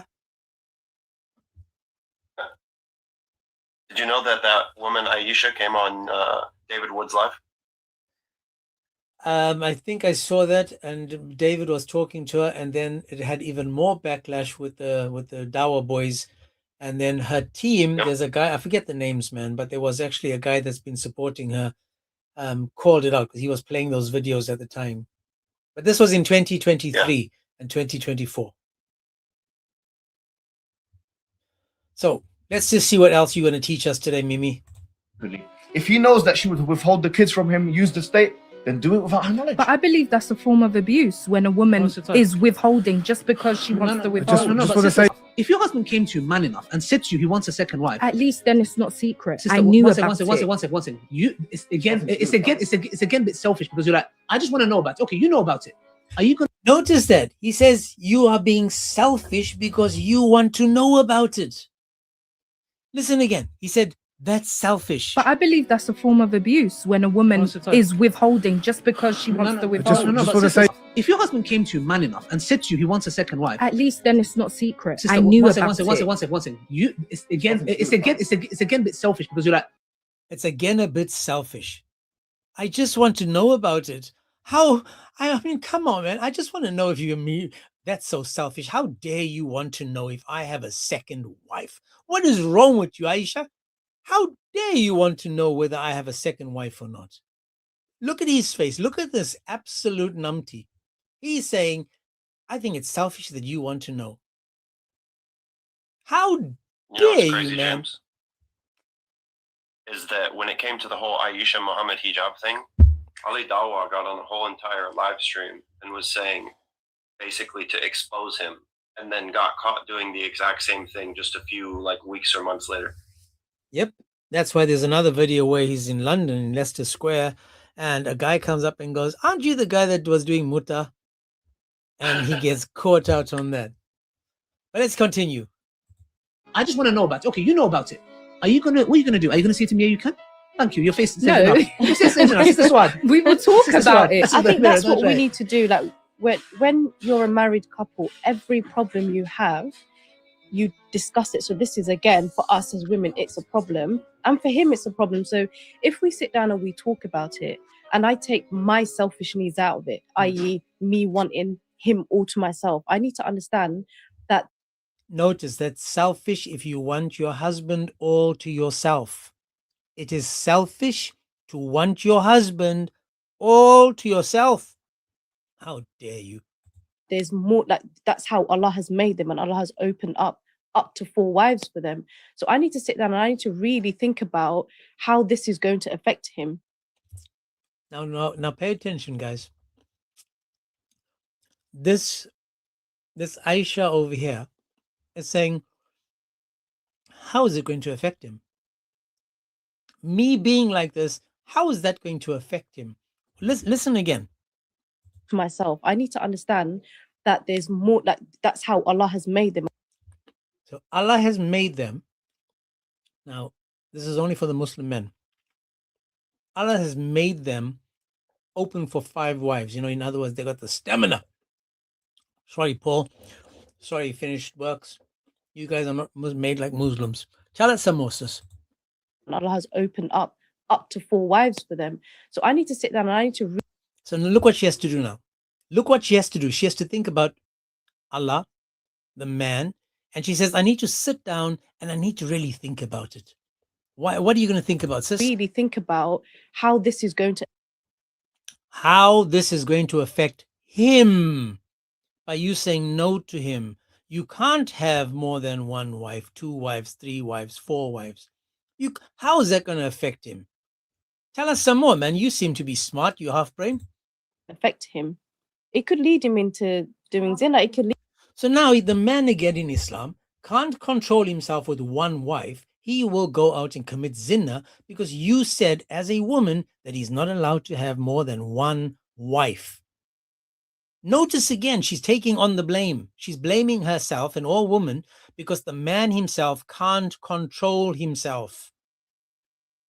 This is Stockholm syndrome. Stockholm syndrome. You start defending the abuser. Need him to do haram stuff, and I really need to understand, do I want that for my husband? If we expect our husbands to understand, oh, I'm really moody because I'm on my, oh, you know, I'm pregnant, so I'm feeding. So if we want them to understand us, why is it us as women can't return the favor and understand them? Thank you. So the question is this: sisters are self-sabotaging the other sisters. Feminist sisters who love their sisters, who will die for their sisters, will take a bullet for their sisters, but will not share their husbands for their. This is so important. They will take a bullet for their sisters, but they will not share their husbands for their sisters.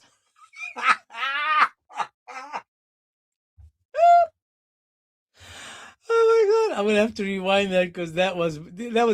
What did he say? Sorry, I missed it.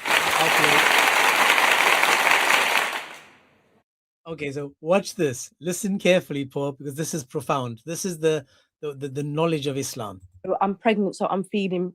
So if we want them to understand us, why is it us as women can't return the favor and understand them? Thank you. So the question is this: sisters are self-sabotaging the other sisters. Feminist sisters who love their sisters, who will die for their sisters, will take a bullet for their sisters, but will not share their husbands for their sisters. So, but will not share their husbands for their sisters. Dude, this guy is so delusional.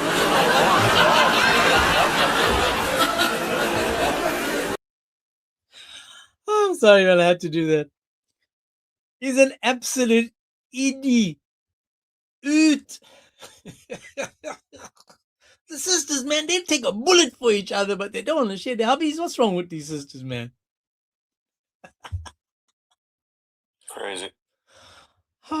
If there's any Muslim woman, any Christian woman that wants to take their shahada, please just request and we'll do it now if this is what you think how women should be treated. Say it again, please, Ali. One more time, please. Us, why is it us as women can't return the favor and understand them? Thank you. So the question is this: sisters are self-sabotaging the other sisters.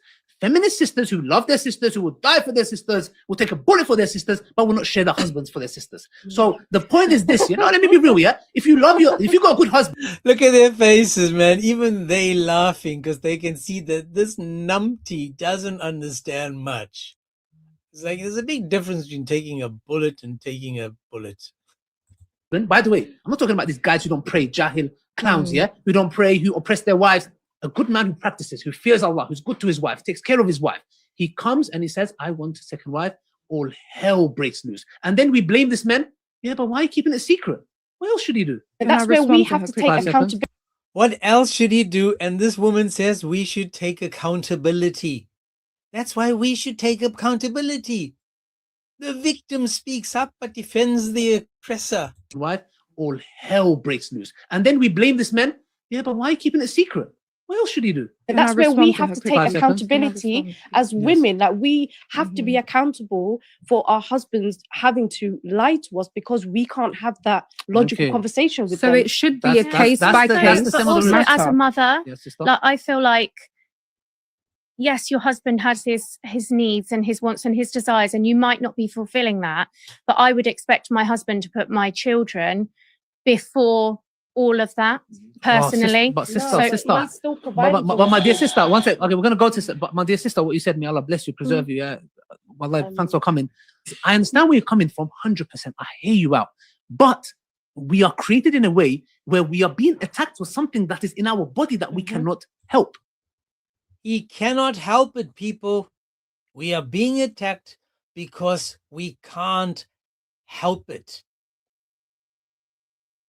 Do you guys see this? This again. I don't have to say anything. I'm letting the Muslim speak, and when the Muslim talks, look how deep they've dug the hole so far. I mean, if you guys, Chris, Oki, you are in Australia, right? Or you in the, the down that end. Can you see them coming through the earth? Because they've dug so deep, man. They probably on your side of the world soon. Just check if they got a visa, man. You know how these people be. Tell us some more, mighty Ali. Tell us some more, man. Clearing center. Isn't it interesting that ayah in the Quran starts with marrying twos, threes, and fours? And the scholars say that the fact that Allah started with two, not one, because it says marrying twos, threes, and fours. If you can't be just marry one, meaning the default position is every man should have two wives. And when he's like, nah, this is too much for me, then have another wife, but one. Notice how he took the Quran, twisted it to make it make sense again for the man.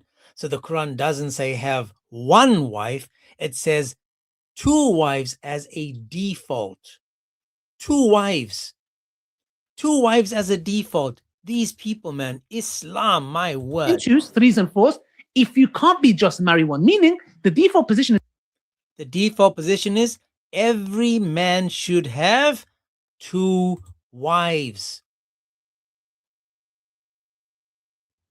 Main says having one way, threesome, foursome, fivesome without guilt is Islam. God bless you for that. Facts. Man, I don't know, man. It gets to the point where it's just crazy. Main also said marriage in Islam is a one-way open marriage. Exactly. But notice again how the man is twisting the Quran to say, hey, he could have said one in the Quran. Now they claim it's the same God of the Bible that says one man, one woman should be joined together. And Islam is saying, yeah, my God doesn't say one. He says two as a minimum. But continue, Ali. Every man should have two wives. And when he's like, nah, this is too much for me, then have another wife, but one wife. As much in a relationship as he is, you can't take me out of the equation, nor can you take out my emotions, my well-being, and the children's well-being. Because if I'm not okay in my mind, neither am I. Yeah, but that's on you to work. Now watch now, right? The woman that's in the audience, it was a bad sound from her. Notice she's saying, hang on a second, I'm also in this marriage. My kids are in the marriage. Watch this woman over here, this numpty over here, this Humpty Dumpty that's going to fall off her wall. Listen to how she is trying to teach Islam now. Listen to what the advice from a woman, right? Come on, Humpty Dumpty, tell us again. As a woman, you Sister- need to Sister be Ira. able to manage your Sorry, own please. emotions and that's what I was saying earlier on when I said that's what I was saying earlier when I said we need to try and understand men better. They understand us very well. They know when we're not feeling great, when there's certain things going on. But when they're coming to us with an issue that is very, very sensitive, rather than saying, okay, let me sit down and see how I can help my husband, how I can. No, but no, It is, sister, but sister. this is how Allah has made. No, but That is true. no, but this is. Let me finish. Let me finish. Yeah, but hang on. Let me finish. It's a valid desire. This is. Yeah. Hang on. It's Let a me valid finish. desire. Let me One land. Let me land. As they say. Yeah. Land. Hang on. So this is about us trying to help them with their. This is us trying to help them. So help them with what? Stockholm syndrome. That's right. But help them with what? To find other wives or allow them to have these wives or even secret wives.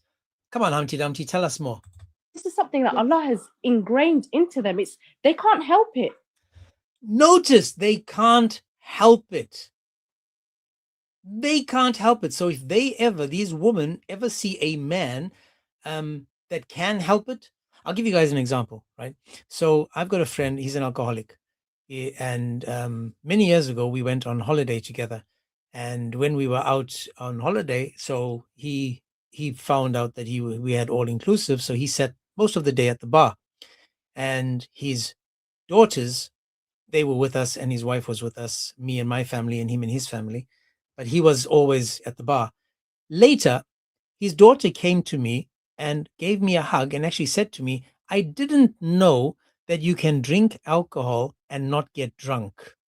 Because her experience was every time someone like her father drank, he would get drunk. But I could have had, for example, a beer for lunch or a glass of wine with my food, my meal, and I was done. That was it. Because I know that as a father, I've got a responsibility with my children. Now, having a glass of beer or a glass of wine while you're eating is not going to knock you off the stool. So she actually noticed that it was possible for someone to have a glass and not 10 glasses. This woman is saying all Muslim men are like this. You know, this is how it is. Imagine if she met a good, strong Christian man that respected her, loved her, and put her on a pedestal as his one wife. She would say exactly what this little girl said to me. I didn't know it was possible to have one wife or to be with one person and be so loved.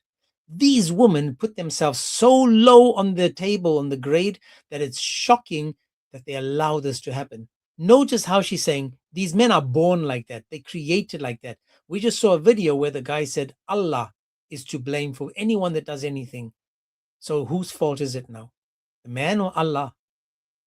It's crazy how these people think and how now she's dictating her nonsense to someone else. She's telling somebody else in the audience, hey, we just need to accept that this is how they are. So stop trying to change your man. But continue, please, sis. It's like being born with one hand. They can't help it. It's like being born with one hand. Wow. They can't help it. This is so bad. This is a wow. I forgot about this one, man. Imagine that, comparing a man that can't control himself to someone that just was born with one hand. They can't control themselves. It is crazy. Crazy how these people are and what they believe and the excuses they make. So when we talk about being brainwashed, when we're talking about Sahih Bukhari 304, halfway in and halfway out, how they need two people to make up the mind of one man, listen to the excuses they're making for the man. The man has zero accountability because she's saying Allah created him like that. They created like that. There's nothing you can do about it. But please, sis, I mean, you've got the mic. Continue. Exactly. So then we need to work together. And look, I'm Okay, the same. just one I'm going to say to you, like, I would not want my husband to have a second wife. Okay, but Ingredients them, so you're causing oppression. That's No, not no, oppression. no, How's no, that one oppression? second. No, but that's not No, oppression. guys, though. Sister Ira. This is so. The one in the back, as you saw, she's saying, yeah, but you causing oppression. This is oppression. You're being oppressed as the wife when the husband is allowed to do this. And look how she's trying to make it make sense. But then Ali Dawa, that numpty, he tries to control everyone. That Allah has made in. Imagine you're going to war and you might get killed. You're not coming back. Your wife is getting married to another man. Yeah? We don't come and say, well, hold on a second, bruv. Why don't you go to war? I'll cook biryani all day, every day, bruv. Curry, all the curries. I'll make delicious dishes, yeah? You go to war and I'll cook. No, what would my wife say? Who say, shut? You are the man? Yallah, you have to go. We as men don't, this is the good point. We as men don't complain. We as men don't complain. Maliki! Do you hear that? We as men don't complain, bro. You the biggest emotional bag of emotions on this app. You are the biggest crybaby, Maliki. Listen to your Ali Dawa. He says we men don't complain. You are the biggest whiner I've ever heard on any app ever in the whole wide world. Let's just, a couple of seconds left. Watch this. No, what would my wife say? Sorry, say again. Fitna warrior, Dr. Fitna. Yep. Doctor, yeah, wouldn't fit in anyone, not in her either. Say, shut. You are the man? Yallah, you have to go. We as men don't, this is the good point. We as men don't complain. We are ready to put our neck on the line for our family, our deen, and go. And we don't talk about emotions and go, well, hold on a second. If I die, someone's going to marry you. You're going to be with someone else. But why is it that when, as men, we talk about our concerns and what we go through and our hormones, we are, Sean, be quiet, and you're hurting me. But vice versa, it's not the. It just ends over there. But you know, I mean, this is just a typical example. So for those that don't know, today is Hippie-Ki-Yay. It is Friday, where we look at the Sunni tunes and we let the Muslims talk. The guy on the screen, not sure if you recognize him. He's missing his two front teeth, like someone else we know. And he was singing this song. All I want for Christmas is my two front teeth. My two front teeth. But I'll show you guys a couple more. Let me see what time it is. I've got a couple of more minutes and we can, but I've got a few more for you guys. Just watch this. So again, this is the same guy called the Sheikh dude. Him and his daughter again. And more questions are coming to her. And I want you to notice again how he answers and how she just sits there and, you know, like an absolute, I'm going to have to make a Dumbo, picture of a Dumbo, you know, the elephant Dumbo, and put Islam. So now we're talking again, still about the woman, right? The man can walk around in a G-string. Doesn't matter what he wears, as long as it's above, doesn't go below his ankles. That's the only dress thing for a man, because Muhammad was so afraid of getting urine on his pants. Allah said, make sure it's above your ankles, not below your ankles. So he can walk around in a G-string, he can walk around in a whatever he wants, it doesn't matter. But the woman now, the woman, this is again explaining and showing you how all these women that are covered up looking like Ninja Turtles, all of these ninjas, listen to whether you are supposed to cover up or not. Tell us, oh mighty one. No, don't tell us, because I had it on mute. I'll give you a second chance. So do you think that the Quran is prescribing for women to cover their hair or their head? The verse does not clearly mention that. It mentions the head cover, but we should distinguish clearly between the command to put on a head cover and the command to use the head cover to cover the chest area. So only the latter is clearly stated in the verse. The verse is mentioning the head cover, but not clearly stating that you must have a head cover. It's saying use the head cover to cover the chest. So if a woman were to cover the chest by the head cover, but not actually wear it on her head, would she be still fulfilling the Quranic mandate? This to me is an open question. What about the khimar? And the khimar is usually a head cover. And the Quran is saying, let them draw the head covers over their chests and not reveal of their ornaments, meaning their hidden ornaments, except to certain people, people. Categories of people. And the commentators say that at the time, women were drawing their head covers behind their shoulders and thus revealing too much of their chest area. And the Quran was simply saying to them, bring the ends of your khimar, of your head cover, towards the front so that you cover the chest area.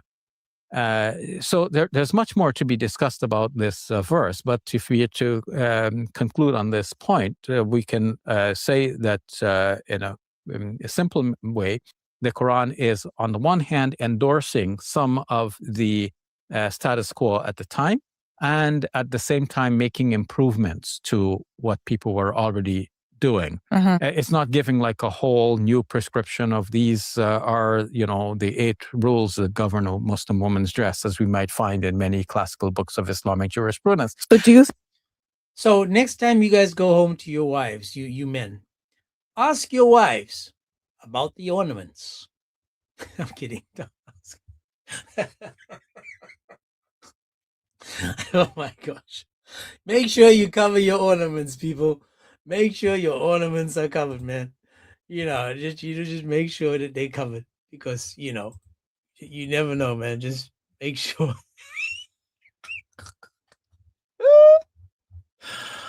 Oh my gosh. Oh my Lord. And talking about hijabs and covering and stuff, I can show you more, but yeah. So let me just go back to Ali Dawa and see what he has to say again when it comes to got a couple of more guys, and then I got a couple more, and then it's Happy Friday. So let me just, how do I do this now? There we go. Let's see. What else are you going to share with us today, Ali Dawa? I mean, you've taken the big seat today. You're sitting at the big table today. What are you going to teach us today, man? You want to tell us about Aisha? Is that what you said? Is Aisha what? You proud of what? I believe the Prophet married Aisha at 6 and he consummated marriage at 9. He talks fast. I have to play it again. So he's got zero problem. Look at his face. He got zero problem. Look at that face. He's like, I got nothing. I'm proud of that. I'm proud of that. I believe the Prophet married Aisha at 6 and he consummated marriage at 9. I have zero problem with that at all. What a shame. You're literally bragging about being fine with child marriage, dude. This is what Islam does to people. And we look into why he married her. For example, 100 years ago, in William Blackstone's book, he talks about British common law. Girls were betrothed at the age of 7. Now you're making it sound like Muhammad married Aisha at 6 just because it was normal back then. Well, show me one verse. Show me one hadith that says that. You can't, because it doesn't exist. The sources say he married her because of dreams he believed came from Allah. So it's a fair guess that if Muhammad lived today and had those same dreams, he'd still do it. Because he wasn't following human norms. He was following what he thought was divine guidance. So the excuse of it was normal back then doesn't even work in Islam. Sure, child marriage happened in other cultures. But here's the thing. Nobody calls those people the perfect model for all humanity. Muhammad is that in Islam. And no Muslim can just brush it off saying it was right back then, but not anymore. Because his actions are supposed to be followed forever, regardless of time or norms. You see, Dawah heads shout, it was normal back then, as if Islam has moved on. But it hasn't. Even today, if a Muslim marries a child, Islam has no issue with it, because Muhammad set the standard. And that standard is meant to be followed forever. That's why, in Pakistan, when the government tries to ban child marriage, clerics call it a Western agenda and un-Islamic.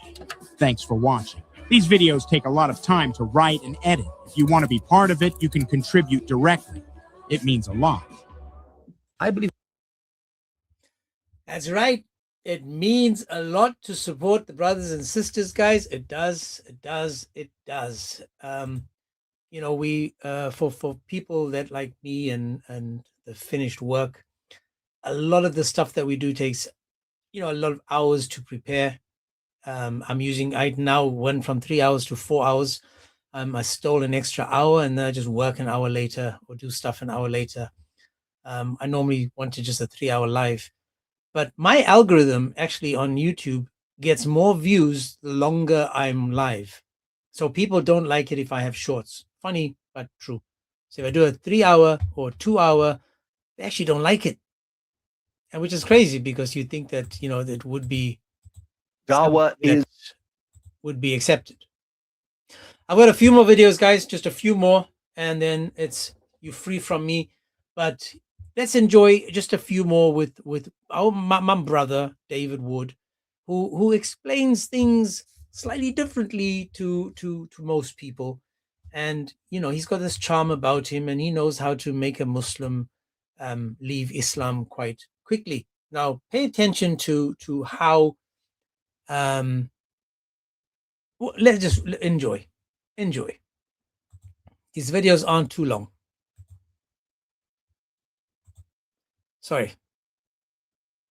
No, this one is long. This is a 10-minute one. I don't want to show that one. That's the wrong one. My mistake. That's 10 minutes, man. Come on, man. We can't be listening to the guy, what's his name, Comedy Central for 10 whole minutes. I have another one for you, which is even better, because this one says, logic is haram. Logic is haramadam ding dong.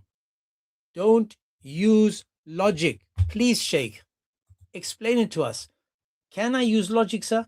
To learn logic and philosophy, to debate with the atheists, non-practicing Muslims, secularists, modernists, etc., to prove various aspects of Islam and to refute their false accusations against Islam? The answer, generally speaking, no. This is totally prohibited. Not because Islam cannot answer these atheists or philosophy and logic ideas, but rather because this is one of the biggest gates of shaitan to corrupt your heart and your soul. To learn logic is haram. To learn logic and philosophy is haram. It'll corrupt your soul, leave you brain damaged, because Islam and logic can't be in the same room, like Superman and kryptonite, like the vampire and sunlight. It can't be in the same room, because according to Islam, that will take you out of Islam. So stay away from anything that shows logic and understanding. Scooby-Doo, we love you. Don't use logic, people. Logic bad. Logic bad. Let me see. Labib. Sunni do. Yes, Sunni do, we love you. Sunni do. Where are you? We got some shirk to do now. Oh my Lord. It's nearly Friday. Sahih Muslim 1453a. 1453a. Just another one talking about the suckle and Islam. Have we misunderstood it, O Sheikh? Labib is asking about an issue known as suckling an adult. And this is an issue of dispute. There is only one single hadith where Salim, the freed slave of Abu Hudhayfa ibn Rabi'ah, ibn Utbah, that is, Utbah ibn Rabi'ah, and when he was freed, he was a little child. So he grew up in the house of his previous master. And when he reached the age of puberty, he was like their son, coming in and out of the house. But then now he's a grown-up man.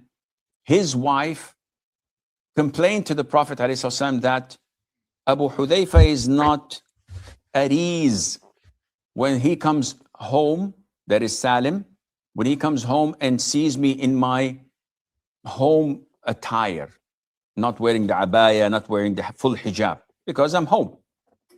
So what to do? The Prophet instructed her والسلام, to suckle him. So she said, "O Prophet of Allah, he's a grown-up man, he's got a beard." He said, "I know. Suckle him milk and he will become your son." Now this hadith is authentic, no doubt in that. Of Mother Aisha.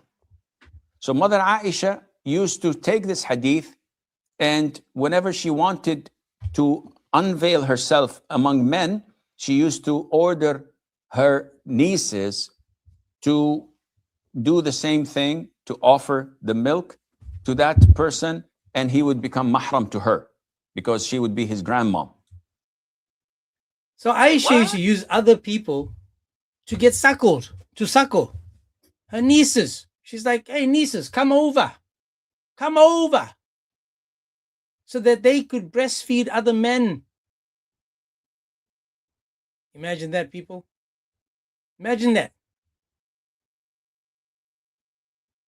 How good it is to be loved by you, Aisha. The Sunni tunes have delivered again. Let me see. I've got. I want to go to the one with.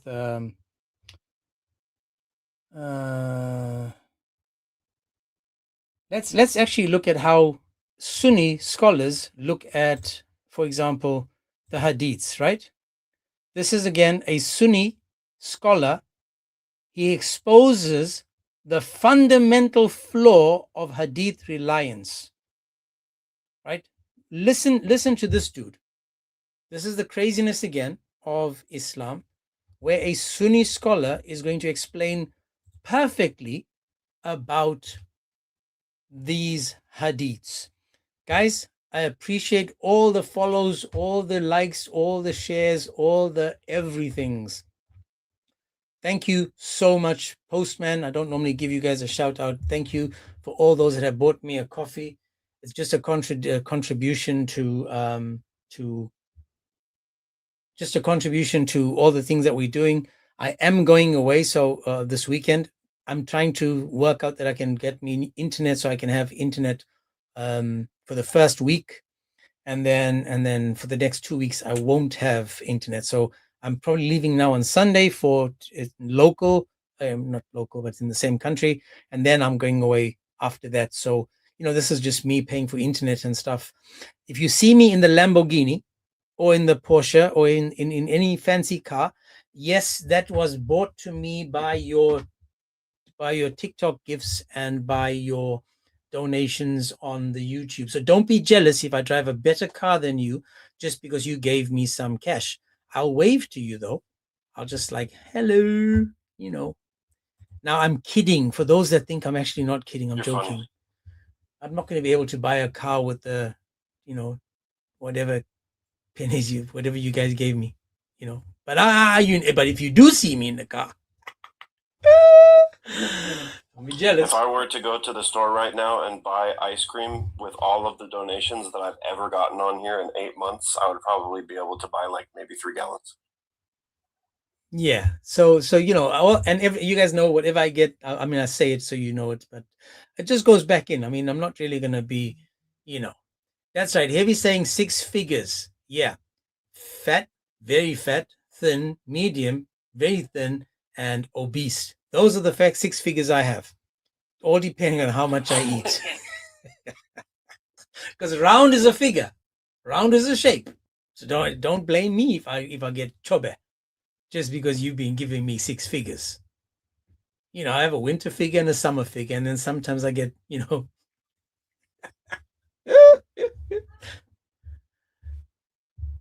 Let's watch this another one, and then let's watch another. All of us are blind followers, and we have no choice but to be blind followers. What did he say? What did he say? What did he say? Say it again, brother. Wait, no. All of us. No, he said it, didn't he? What did he say? All Muslims. When they say all of us. So let me just play this and let's see again. All of us are blind followers, and we have no choice but to be blind followers. Because if somebody say this is Sahih Hadith, how are you going to guarantee 100% it is Sahih? So what, guys? I unfortunately have to mute this. I finished work. You have to just talk, and if you want to show a video and stuff, I'm going to give you a big screen, so that I need someone has just come over. I need to do something. But if you can run that, are you okay with that? Finished. You there? Yeah, I got you. I'll pull that up. Lovely. I need to go do something.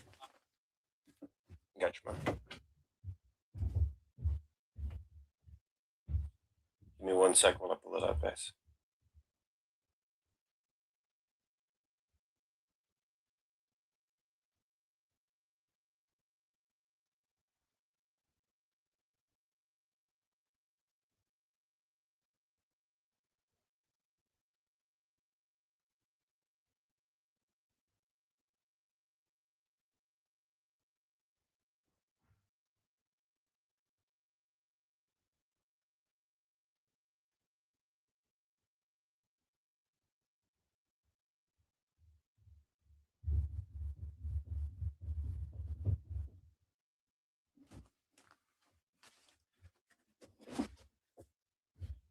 Okay, I'm not sure what happened, That was guys. too quick, man. I didn't even get to it. No, I need to unfortunately end. So let me finish this video and then sorry, man. Let me finish this video and then I've got someone that came over for something. So You go, man. yeah. So let's just finish this, Appreciate you guys, having me. and then we'll All of us are blind followers, and we have no choice but to be blind followers. Because if somebody says this is Sahih Hadith, how are you going to guarantee 100% it is Sahih? It's not, the Prophet didn't say it, another man said it. And Imam Bukhari, rahimahullah, for example, in his compilation, there are 8-9 chains. Imam Bukhari didn't meet them all. He only had to base his judgment on what he heard, hearsay. So you have to place your trust blindly on Imam Abu Hanifa or Albani or other muhaddisun or bin Baz, that what he is saying is Sahih. And is it really Sahih? You can argue all night and all day till Qiyamah, and you will go round and round. We've got no choice but to place blind trust. So if you're going to place our trust somewhere and trust someone, yes, then why not follow the people who have been followed for 12 centuries? And by following them, what's happened? It's produced great muhaddisun, great fuqaha, great ulama, and people have managed and lived together. And mashallah, deen has prospered. But now, in this time and age, we see so much fitna. Fitna on the name of Quran and Hadith. How's that for a smile? Guys, unfortunately, I do have someone that just popped in over here and I need to do some business, some stuff. So I told him I'm on my way. So again, to the finished work, guys, if you're not following him, please follow him. God bless him. Paul and Chris Claus and all the others, all of you guys. You want to add anything before I go to the Psalms? Blake, don't forget Blake. Blakey as No, well. man, thanks for having me up. I love you, bro, and God bless you. God bless. So, guys, we are on Psalm 94, and I apologize for ending it abruptly like this. Normally we finish in 10, 15 minutes, but Psalm 94, and then I really got to go. Imagine I have someone waiting. Oh Lord, God of vengeance, shine forth. Rise up, O Judge of the world. Repay the proud what they deserve. O Lord, how long shall the wicked how long shall the wicked exalt? They pour out their arrogant words. All the evildoers boast. They crush your people, O Lord, and afflict your heritage. They kill the widow and the sojourner and unalive the fatherless. And they say the Lord does not see, and God of Jacob does not perceive. Understand, O dullest of the people, fools, when will you be wise? He who planted the ear does not hear. He who formed the eye does not see. He who disciplines the nations does not rebuke. He who teaches man knowledge, the Lord knows the thoughts of man, that they are but a breath. Blessed is the man who you discipline, O Lord, and whom you teach out of your law, to give him rest from days of trouble, until a pit is dug for the wicked. For the Lord will not forsake his people. He will not abandon his heritage, for justice will return to the righteous, and all the upright in heart will follow. Who rises up for me against the wicked? Who stands up for me against evildoers? If the Lord had not been my help, my soul would not have been lived in the land of silence. When I thought, my foot slips, your steadfast love, O Lord, held me up. When the cares of my heart are many, your consolations cheer my soul. Can wicked rulers be allied with you?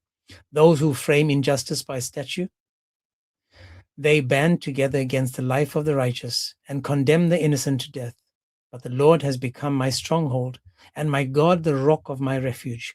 He will bring back on them their iniquity and wipe them out for their wickedness. The Lord our God will wipe them out. Amen. God bless you guys. Thank you so much for today. God bless you, my brother. Have a blessed week, and all of you stay safe. Put Christ first. Read to your children. Open the Bibles. Let them see that you put Christ first always. Got to go. God bless.